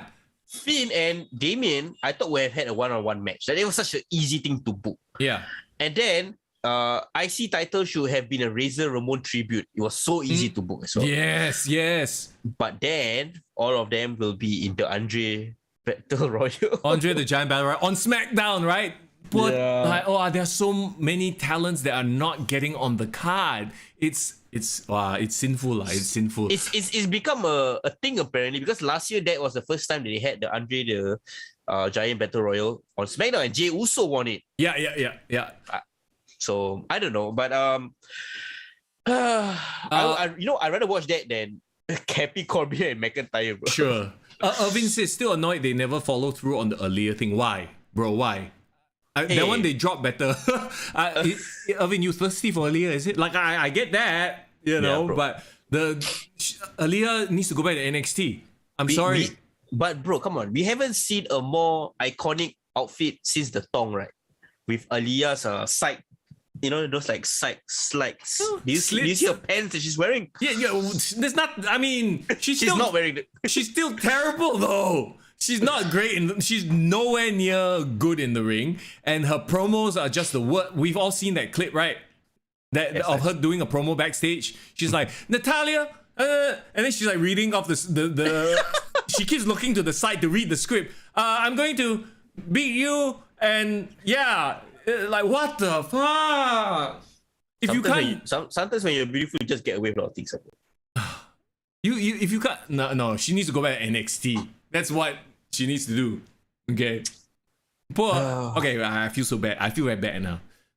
You do you, girl. You do. Yeah. Let her be, bro. Let her be. Okay. Let's go. Okay, Charlotte Flair versus Ronda Rousey. I would say this is like the middle of the card. You think so? Okay, because the rumor is that Stone Cold Steve Austin will be wrapping up the night, so the KO show will be the last thing, right? Yeah. Which is like, in the history of WrestleMania, has there been a segment that wraps up the night? I don't think so, but honestly, it makes sense. Since the crowd home happy, it's in Dallas. Everyone's gonna pop crazy for Stone Cold, and I think it will be like a good right before the night 2 kind of vibe, you know? Okay. Wait, hold on. Irvin says Aaliyah Mysterio. not the other Aaliyah. Okay, that makes more sense. That makes more sense. We just wasted 3 minutes on ranting, bro. It's okay. It's still relevant because, Aaliyah needs to go back to NXT. That's still my point. Tovakin, it's good to see you, man. Happy Monday, bro. What's up, Tovakin? Okay. So, back to this, right? Let's talk about Charlotte Flair versus Ronda Rousey first. So, this one is very easy to predict because they've done nothing but destroy Ronda Rousey. Like, Charlotte Flair has been putting her through tables, smashing her on car hoods, fish hooking her mouth. It all seems to be leading up to Ronda Rousey getting the cup, or rather, Charlotte Flair getting her comeuppance, right? Yeah, and it makes sense because Ronda Rousey wants to complete that streak of all the women's titles. She hasn't won the SmackDown women's title before, and clearly they are trying to push her as this mother who just came back, who's a baby face, blah blah blah. But we know what's the issue with Ronda Rousey right now. Yeah, the fact that she is playing this character that honestly is not her. She's forced to cut promos. And, she's not great at promos, right? I think her first run... Okay, here's the thing. Her first run, she was Ronda Rousey. She had the mystique. She was going in and just destroying girls. Yeah. And it was great. It worked to her persona. She was a heel and everything. And then she went and got salty about it. Work or shoot, whatever, So now they bring her back and, okay, you're going to be the babyface. But in order to be a babyface, you cannot frown. You must smile. So now you have this Ronda Rousey that's... smiling all the time, which is very confusing, I think, to a lot of people. And it doesn't, her whole image is that she's a badass. Yeah. Do you think she has regress in the ring? Yes. Or in the ring as well, right? Yeah, but to be fair, she hasn't had that many matches. Well, actually, that's probably the reason. Ring rust is real. Yeah. You know what? I honestly think she was really good in her first run because she took it seriously. She had a lot of people training her, backing her up. She was still fresh off UFC. But now coming back, she's been away from 2 years, literally becoming a mother. Yeah. And I don't think her heart is in this return. In my mind, I feel like she's still doing it as I didn't really had a good ending to my first run. Yeah. I still have a bit of black thoughts about it or whatever, but I'm still doing it because it's for me to earn money because she's still under contract. Right? I don't know if her heart is not into it, or maybe her heart is not into what she's been given. It could be a writing or the script or whatever bullshit that she's been given. She's like, okay, she's being forced to do shit that's not natural for her. Let's be honest, bro. If she were to return, the match she should be having is against Becky Lynch. Right? But problem is Becky Lynch has turned heel, but I think people will still cheer for Becky Lynch over Ronda Rousey no matter what. Right, and Charlotte is a very dependable heel. She is so good at being so smart. It's okay, there's no way that people cheer for Charlotte out of the blue. Yeah. You may be right. And also, the rumor was, according to the dirt sheets, that they're saving Becky versus Rousey for next year's WrestleMania, remember? Hollywood, yeah. So that could be a different thing. Fiaz actually brings up a very good point. Just watch the segment Shayna and Rousey prepping for WrestleMania because they are friends. Yep. Imagine if Rousey wins and then Shayna betrays her for the belt. As much as I freaking love that idea, the two MMA people going at it, I don't think Vince has a lot of hope in Shayna Baszler. We've seen how they've treated Shayna Baszler. I don't think that's in the cards, bro. Well, you brought up a great point, Fias, and Young as well. I saw that YouTube. You know what? This YouTube video should be playing on the main roster. Yeah, because the videos really make the matches seem more legit than the actual segments on Raw and SmackDown. Well, maybe they'll play it on SmackDown, to be fair. Maybe they just put out the video. Maybe they only just filmed it, Yeah, I saw a video, it really made me like Ronda. It was the first thing that she's done since her comeback, make her feel real and authentic. You know what I mean? We go back to authenticity, right? Nothing she's doing right now is authentic. Her going out, she's being given. You know what I mean? It could be a writer problem. Yeah, going out smiling and then cutting shit promos. Yeah. Oh, I wouldn't let her touch the mic, bro. No, she needs to go in there, throw some people around, break their arm, and leave. That's all she needs. She should be booked like a Goldberg.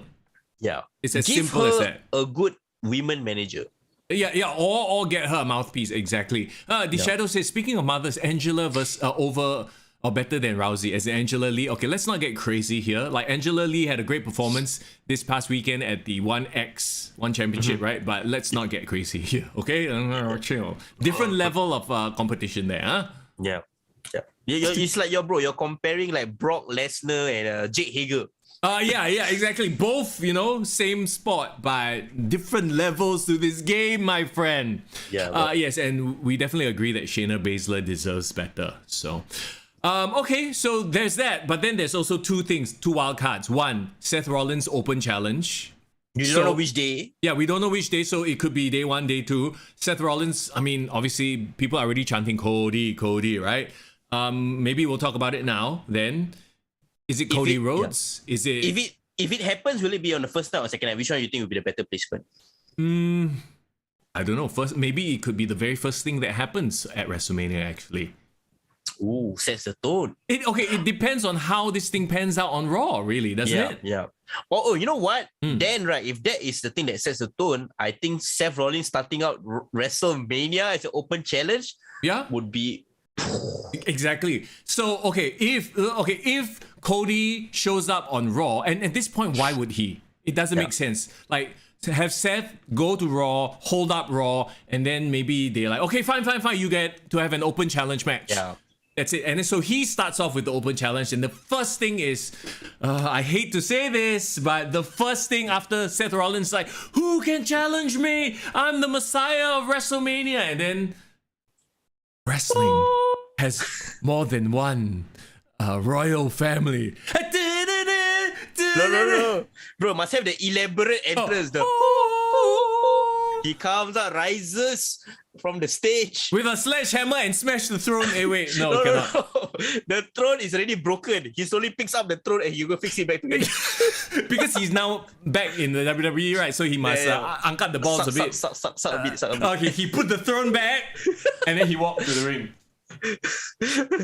Can you imagine? Yeah, that would be hilarious. You know what would be super hilarious? What? He still comes out in his like royal garb, look like American Nightmare, right? But his underwear, his like trunks, right, got polka dots. Yep. Oh, like an homage to his dad. Yeah, and homage to his dad also groveling and asking for a job as well. Walao. Okay, I think we just booked the opener of WrestleMania. Guys, please watch this back if it really happens, and like you know. I was asking the other day actually on my chat on Twitch, and I think some people did mention that he does have the rights to his music. Yes, it's not owned by AEW. Yeah, so he could come out to that, or he could come out with remember that one? John the smoking mirrors. Yeah. Triple H retire. He take Triple H's entrance. Hey, please.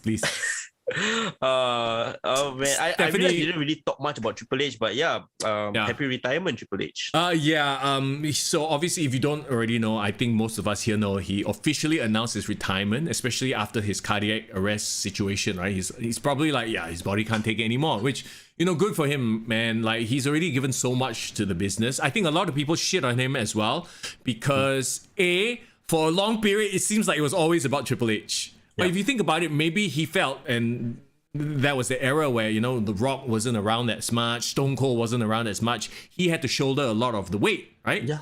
And of course, a lot of people shat on him because he married the boss's daughter. So it's like, we see what you're doing. But for someone who married the boss's daughter, I think he has worked incredibly hard to prove himself despite that status. You know what I mean? Exactly. So, and if nothing else, his legacy, this last 10 years, this last decade, he's given us NXT. So you can't take that away from him. That's right. So, okay. Moving on then. So, Cody versus Seth. It's going to be a great match. We know that both of them can work. Yep. And Seth will probably sell his ass off. No doubt about it, Cody has to win, right? It makes no sense for him to come back and lose. I think Cody will get a babyface reaction the first time round. And everyone will be happy that he wins. But I tell you, give him 1 week, 2 weeks until the crowd will start turning on him. It depends on what kind of promos he gets. If he goes out there with like 10-minute long, like save the world promos, I think the crowd will turn. And from what Fightful says, the report saying that Vince McMahon is going to keep everything about him that made him stand out in AEW. Like, they're not going to change the pyro presentation. Oh my God. Movesets, name. So like, they really wanted it to feel like a defection. And not make him like Stardust or the old Cody Rhodes. Yeah, because you know what, they need some main event names to play around with Roman Reigns. True. And well, I mean, yeah, him versus Roman Reigns could be an interesting thing. I think it's more for the look of a defection, actually. Yep. And you know what happens when from WCW they move to WWE? They always get big pushes, right? Yeah. And then based on that, we'll see how they go. So that opens WrestleMania. Wrapping up WrestleMania, and this has been talked about and rumored a lot, right? Steve Austin on the KO show. Look, this is not going to be a match. At most, it will be a brawl. It's not going to be a match. And you have... be a brawl. Yeah, you've had KO shitting on Dallas this whole time. We talked about it last week. The smart thing to do here is just get every Texan pro wrestler out there. Freaking Booker T comes out, Spinneroonie, X kick. Shawn Michael comes out, super kick. You know, sweet chin music. You know what? I don't care if like it takes the shine away from Stone Cold. Even have Undertaker gong coming out and choke slamming Kevin Owens. Like we said, first night he comes out as Biker Taker and choke slams Kevin Owens, and then you have a JBL clothesline from hell, and then bam, stunner, and then it becomes this big celebration of Dallas on night one. I think that's a perfect way to end night one. Big beer bash, celebrating the hometown heroes. It makes perfect sense, doesn't it? And also this cuts down on the physicality that like any single individual has to do, because they're all retired and older. They probably can't, right?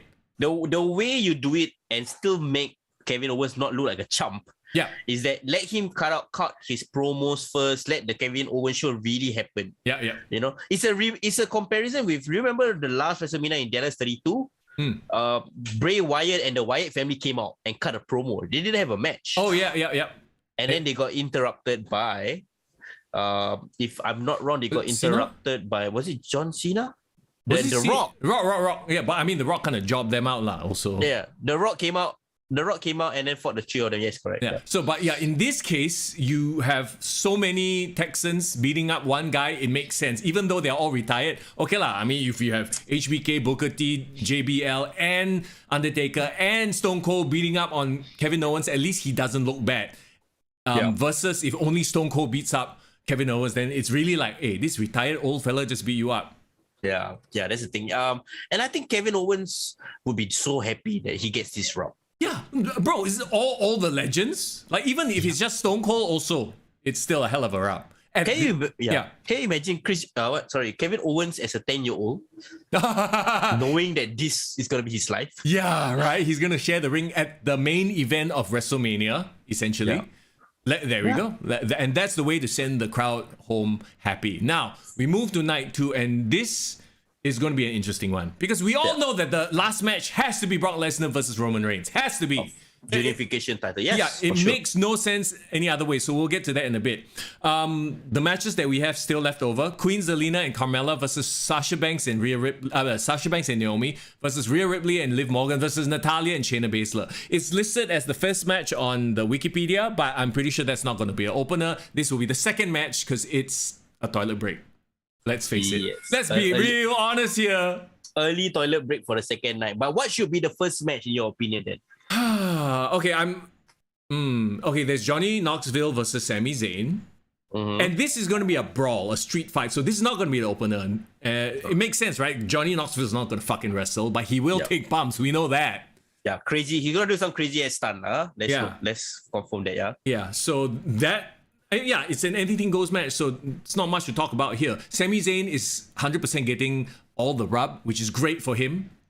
Finally, at least he's getting something, of worth and value out of all these things, right? Yep. Like freaking Johnny Knoxville putting his phone number out there and then him reacting to it is hilarious stuff. Have you seen the clips online? That's right. Literally, Sami Zayn, he's filming himself picking up his phone, and then randos just calling him, "Hello, is this Sami Zayn really?" And then he's like, "Yes," like damn fucking pissed off.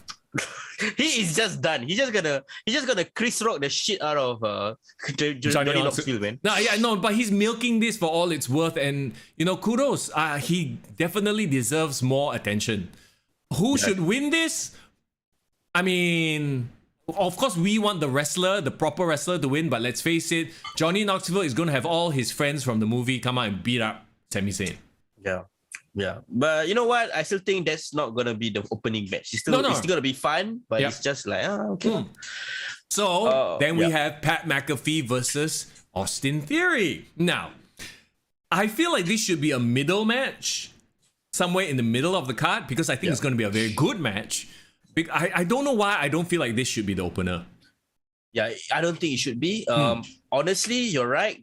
You know what? This is low-key the match I'm looking forward to see. Yeah, it is, because of what little we've seen of Pat McAfee, but what little we've seen has been very good. What we know Austin Theory can do. Yeah. So and both, I think both wants to prove a point. I like it when both wrestlers got a point to prove. Yeah, and there's going to be one crazy ass spot somewhere.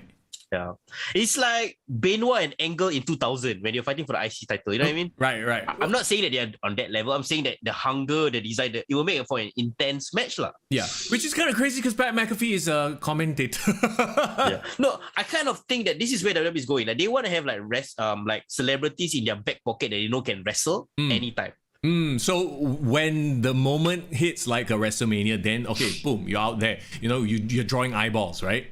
Yeah, and you've seen the kind of celebrities that they're going for are getting more like younger, more current, and more athletic. And more athletic. So they're like I don't know Bad Bunny is athletic, but like Logan Paul makes sense. Pat McAfee makes sense. Bad Bunny is way more athletic than any of us here. Okay, let's be real. Look at what he did last WrestleMania. He is athletic. Okay. But to your point, I don't think this should be the starting match as well. So what is this mystery? What is this opening match? Okay. There's two more contenders for opening match, huh? And I think this might be it, because Edge versus AJ Styles. I think it's a bit more involved, and I think it's very quote unquote personal. So it should be somewhere later on the card as well, don't you think? Okay. So let's talk about that match first. Edge, AJ Styles, the build. Are you enjoying this blue color light moonlighting Edge? Blue double D. Bro, you know what? Honestly, I think the heel theme song is growing on me. Okay. It helps that it's the same band. Yeah. Same vibe. It feels like a evolution, right? But the thing is, like, I just think it's too much of a risk to do this experimentation on WrestleMania. You know what I mean? WrestleMania is where you have your like highlight reels, all your best of hits. You know. But then again, okay, like looking back at Edge's history, I get what you mean, like 100%, because like I keep saying every week, he literally just turned face and he was having matches, with his wife, and he's smiling, and then all of a sudden he's not broody shit, right? So AJ Styles though, like, ever since Omas, right? Does it feel like AJ has been sort of just there?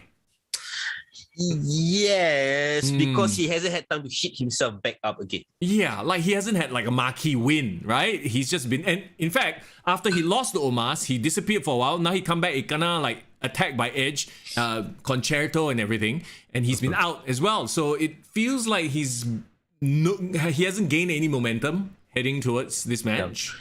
I mean, he did have a great match with Seth Rollins. Sure. But it was more about Seth Rollins than more about AJ Styles. No, that's exactly the point, right? Yeah. So it's gonna be hard to predict, but I think that Edge wants to work with AJ Styles to put over AJ Styles.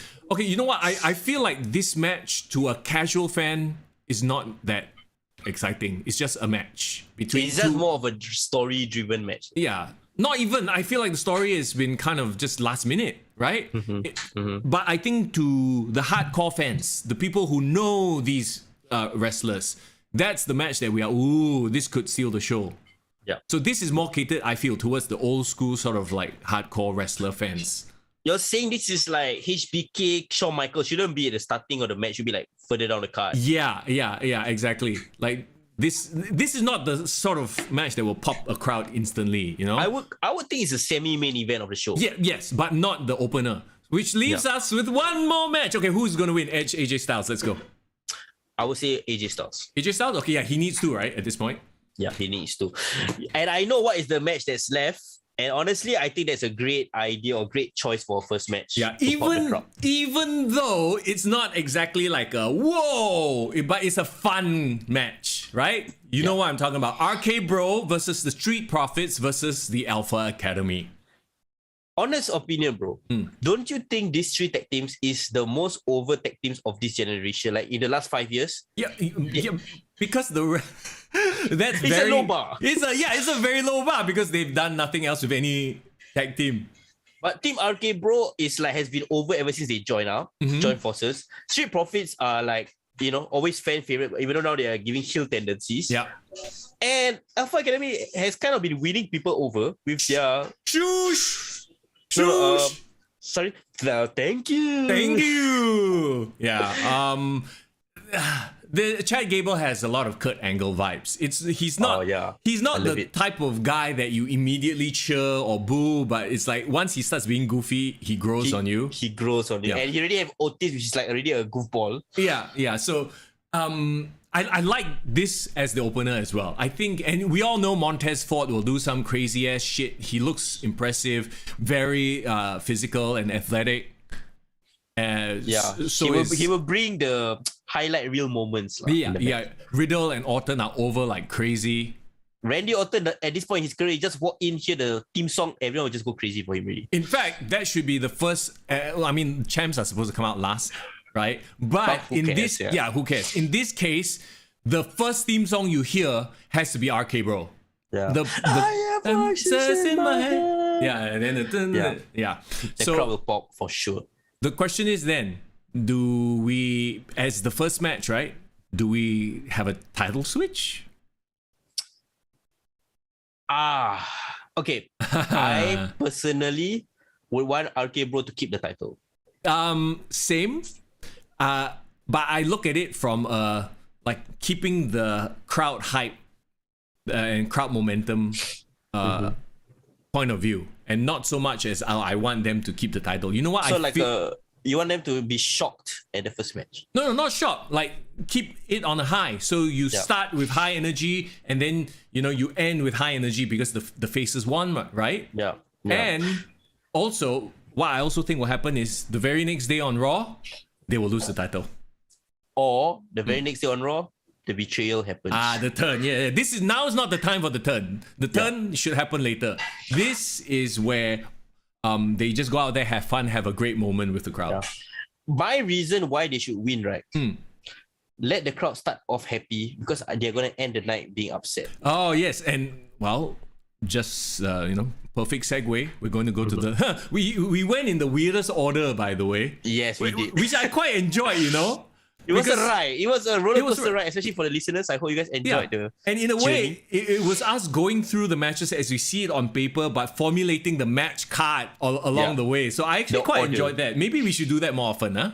Yeah, we should. We don't start from the start or bottom. We just don't know. Just go. Just jump. Just random, and then see. Okay, no, this one should be first, second. So all right, obviously the night will end with Brock Lesnar, Roman Reigns, title for title, winner take all. Now. Yeah. Like you Paul Heyman on a pole match. Like you just alluded to earlier.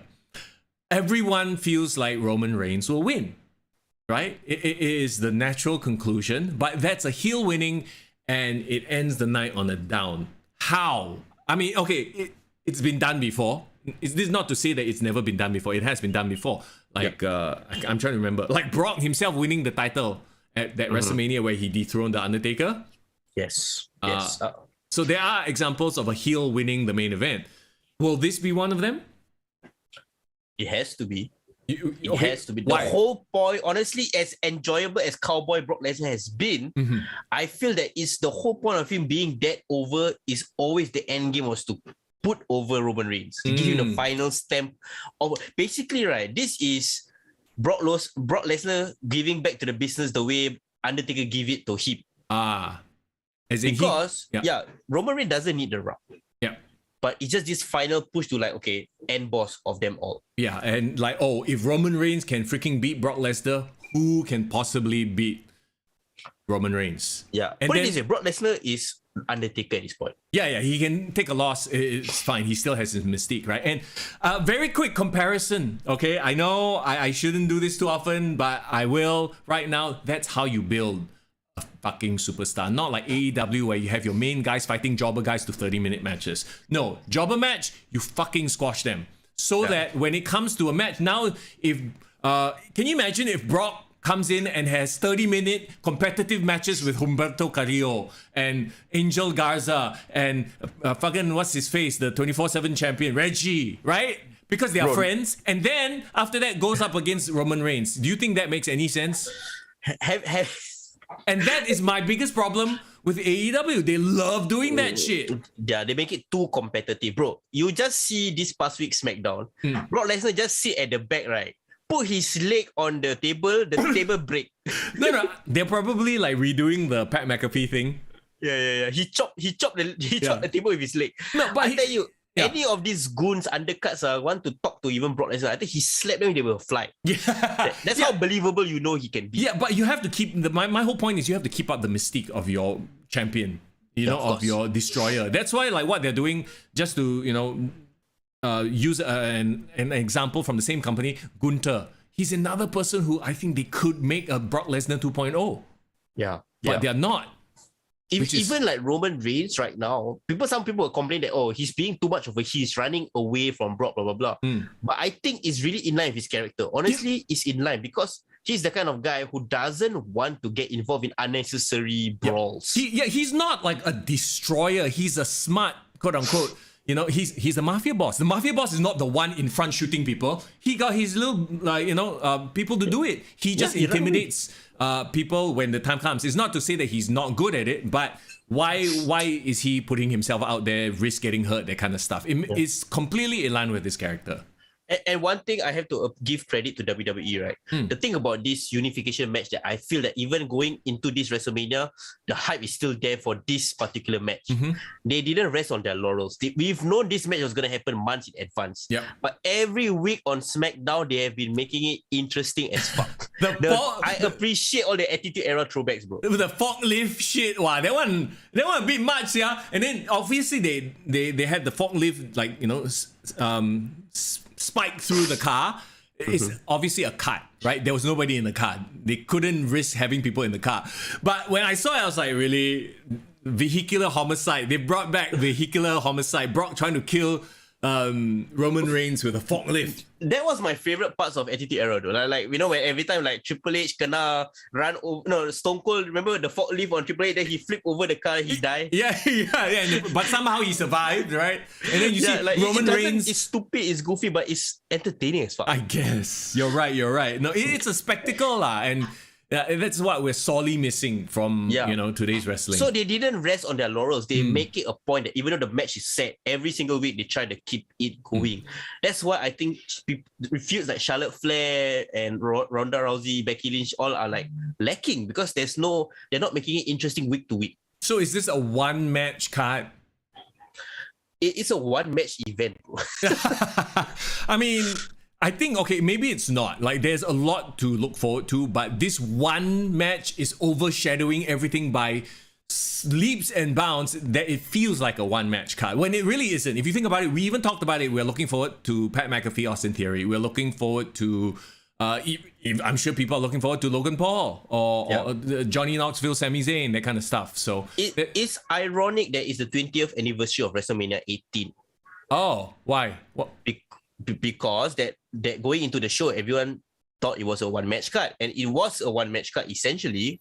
Hogan and Rock. Oh, okay, right. Hogan and Rock, like once that match was set, right, it overshadowed everything. Yeah. But I found matches that I enjoyed in the show. So there you go. So it seems like history loves to repeat itself, doesn't it? Yeah, every anniversary decade, always the same shit they repeat. Bro, same thing, bro. Unification title match. 21 years ago, Vengeance was just happening, what? Oh, you mean Chris Jericho becoming the undisputed champion? Yeah. Beating Stone Cold and The Rock in one night. Yes, he will always still repeat that. Okay, ask you your opinion, like really like upfront, right? Out of all the unification matches or unification feuds that we've had throughout WWE history, is this, I would say, the most high profile, the one that you're most excited of? Oh, or for sure. Any else you can compare? No. This is for sure the one. Like literally, like okay, the one that you just brought up, Vengeance. That one, there were several contenders, right? Like obviously there were your front runners in Stone Cold and The Rock. But everyone else was like, maybe like a Kurt Angle. Are they going to do it? Chris Jericho was the complete underdog, right? In this one, it's like literally two of the biggest stars in the WWE right now. Collision Course and a match that we've been looking forward to for almost a year. It seems. You talk about other unification title matches, like even John Cena and Randy Orton had their unification match at TLC 2013. Technically they're the biggest stars from their era, but nobody gave a shit about that match because everyone was caring about Daniel Bryan, right? Yeah. So, but also John Cena wasn't celebrity John Cena then. He was there, but he wasn't movie star, Peacemaker, Suicide Squad John Cena as well. Like Brock Lesnar has transcended. Everyone knows who Brock Lesnar is. Yeah, I would say, I'm not hyperbole right here, but like this is, I think, on the level of Austin Rock for this generation at least. Yeah, I would tend to agree as well. Maybe even like if you're gonna compare 10 years ago, Rock Cena. Okay. I would say this is about the same level. Sure. The biggest match, even though we've seen it a couple of times, but with these new characters, this story, I think it still feels very fresh. What to me kind of blows my mind is, and this is both a good and a bad thing, right? So you have Roman Reigns winning the Universal Champion. I mean, combining the championships, and he becomes the end all be all. Nobody can touch him. He's showing up on both Raw and SmackDown, stuff like that. Where the hell do we go from there? Because obviously the next build is Rock versus Reigns. And I can't see him dropping the title to anybody in the interim. So you're telling me that Roman Reigns is going to hold on to both titles for another year? Cannot be right. Maybe WWE is gonna really try to go for Bruno Sammartino reign that's never been seen in the modern era. But I think Brock Lesnar is gonna take some time off after this. Okay, yeah, sure. No, but Makes sense. if he takes some time off, then I mean, who is even in contention? Who is even close at this point? Nobody. Like they've pushed one guy so far ahead of everybody else. It's like, and we know the end goal is to have this guy who's so far ahead of everybody else fight another guy who's even more famous. So it's like they're leaving everybody else in the dust. So you have a huge chasm in between your main event, like your champion, and everybody else. So that is a bit of a problem if you think about it. Unless they do what Rock Cena did last year, because in 2011, Cena was the champion, right? So the thoughts was like the first match between them is gonna be Cena and Rock for the title, because but nobody thought who's gonna win over John Cena. John Cena was like unbeatable Super Cena at that point in time. But then unexpectedly came the rise of CM Punk. So what I'm saying is, it might be the plan for WWE is to keep the title on Roman Reigns all along. But you never know, somebody might rise up and like take the fans' attention away and want them to defeat Roman Reigns. But bro, now we are talking about like WWE 2022 in this current era, right? Who can, even if you have somebody that talented, let's say of a CM Punk level, do you think they will let him be himself, drop pipe bombs? We all know that their promos are scripted and everything. And if anybody goes off script, they might gonna fuck. I don't know. I mean, we gotta ask the chat. Who do you want to see be the one to dethrone Roman? Because I really feel that I don't even want The Rock to beat Roman Reigns. Right. You want you want new talent? It goes against, it will go against like building Roman Reigns, to build him so many years for just The Rock to come out of nowhere and just defeat him. Unless what happens is you have The Rock cost Roman Reigns his title, and then they can have a blood feud. So that doesn't involve the title, so the title moves on. That would be a great way to build up the rest of the roster. It can be like WrestleMania 19 then, like Rock Cena, Rock Stone Cold was like the third match from last. But they built Kurt Angle and Brock Lesnar as the main event. Right. Yeah. So you never know. Never know. If anything, something to look forward to this weekend, and we've gone for I think almost 2 hours with this WrestleMania preview. Like I said, there's just so much wrestling to catch up on, and we will fill you in. And we can't wait for next week. If anything, post-event, you guys always have a lot to say. Chat always pops off, so yeah, we'll have a lot to say, I'm sure, as well, about WrestleMania weekend. To wrap it up, like on a scale of 1 to 10, how excited are you for this year's WrestleMania? Excited? The thing is, the problem is, I'm excited for one match. Or maybe 2 matches max. So my excitement level for that match is like a 9 out of 10. But the rest of the card is maybe a 7. Yeah, I get what you mean. It's like it's like one match is like everyone's attention. The rest is like, okay, I can get through the day and try to go for this. Yeah, exactly. Yeah. Like I know that match I will pay attention. The rest I might have in the background while I'm playing WWE 2K. Yeah, you never know. You never. I mean, okay. I'm excited overall for the whole week. Like, you know, Hall of Fame. I want to see Undertaker get inducted. Who doesn't want to see that? Yeah. I'm excited to see how NXT Stand and Deliver actually delivers. Mm-hmm. You know, with the new crowd of talent. A part of me is gonna keep an eye out on the ROH Supercard. Yeah, well, I mean, yeah, really. I personally want to see what's that all about. How this presentation with Tony Khan is gonna be about. Yeah, well, the Briscoes and FTR are going to have fights. So that is actually one of the big matches that, you know, people are looking forward to. And yeah, I also would love to see how Tony Khan handles ROH as well. So that is going to be another thing.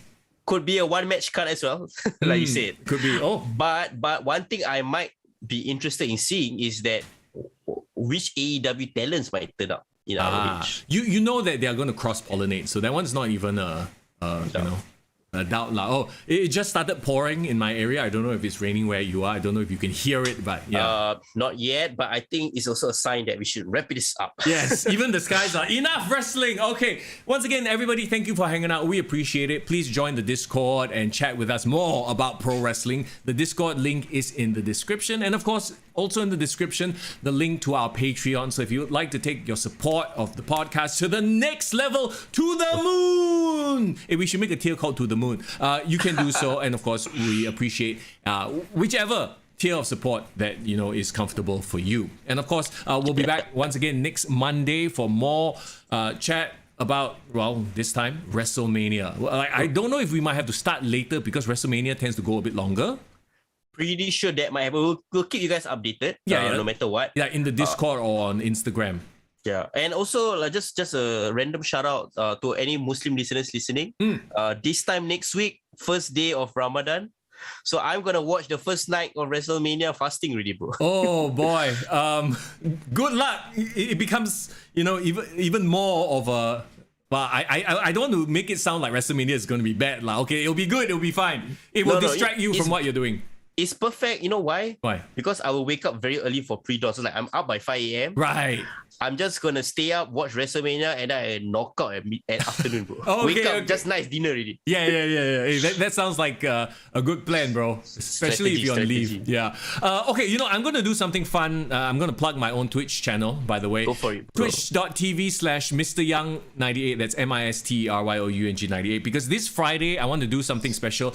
I'm gonna be playing WWE 2K22, but I won't play. I will sim the WrestleMania card on my Twitch channel. Dope. Yeah, so this Friday, 2 p.m, because I've moved. Usually I stream on Fridays at night, but because, you know, I need to have a life now, that things are opening up on Friday night, I'm moving the stream to afternoon, so I will sim the entire card and we will see what the computer says will happen at WrestleMania. Awesome, bro. You know what? I mean, I'm on leave the whole week. I might just pop by, man. Woo. Give you some support over there. Like, bro, it's WrestleMania week. We gotta support all this wrestling thing. I wish we could have done something like physical. Yeah. But it's not possible given our current, like I said, for me, I'm fasting and all that kind of stuff. But yeah, we'll definitely make something happen. Like next time we have a big show, we'll try our best. Exactly. Anyway, thank you all for hanging in with us here today on the podcast. We'll see you again next week. We'll see you on the Discord anytime. Hey, it's Mr. Young. And it's for In the Building. Happy WrestleMania week. Kick to the gut. I like it.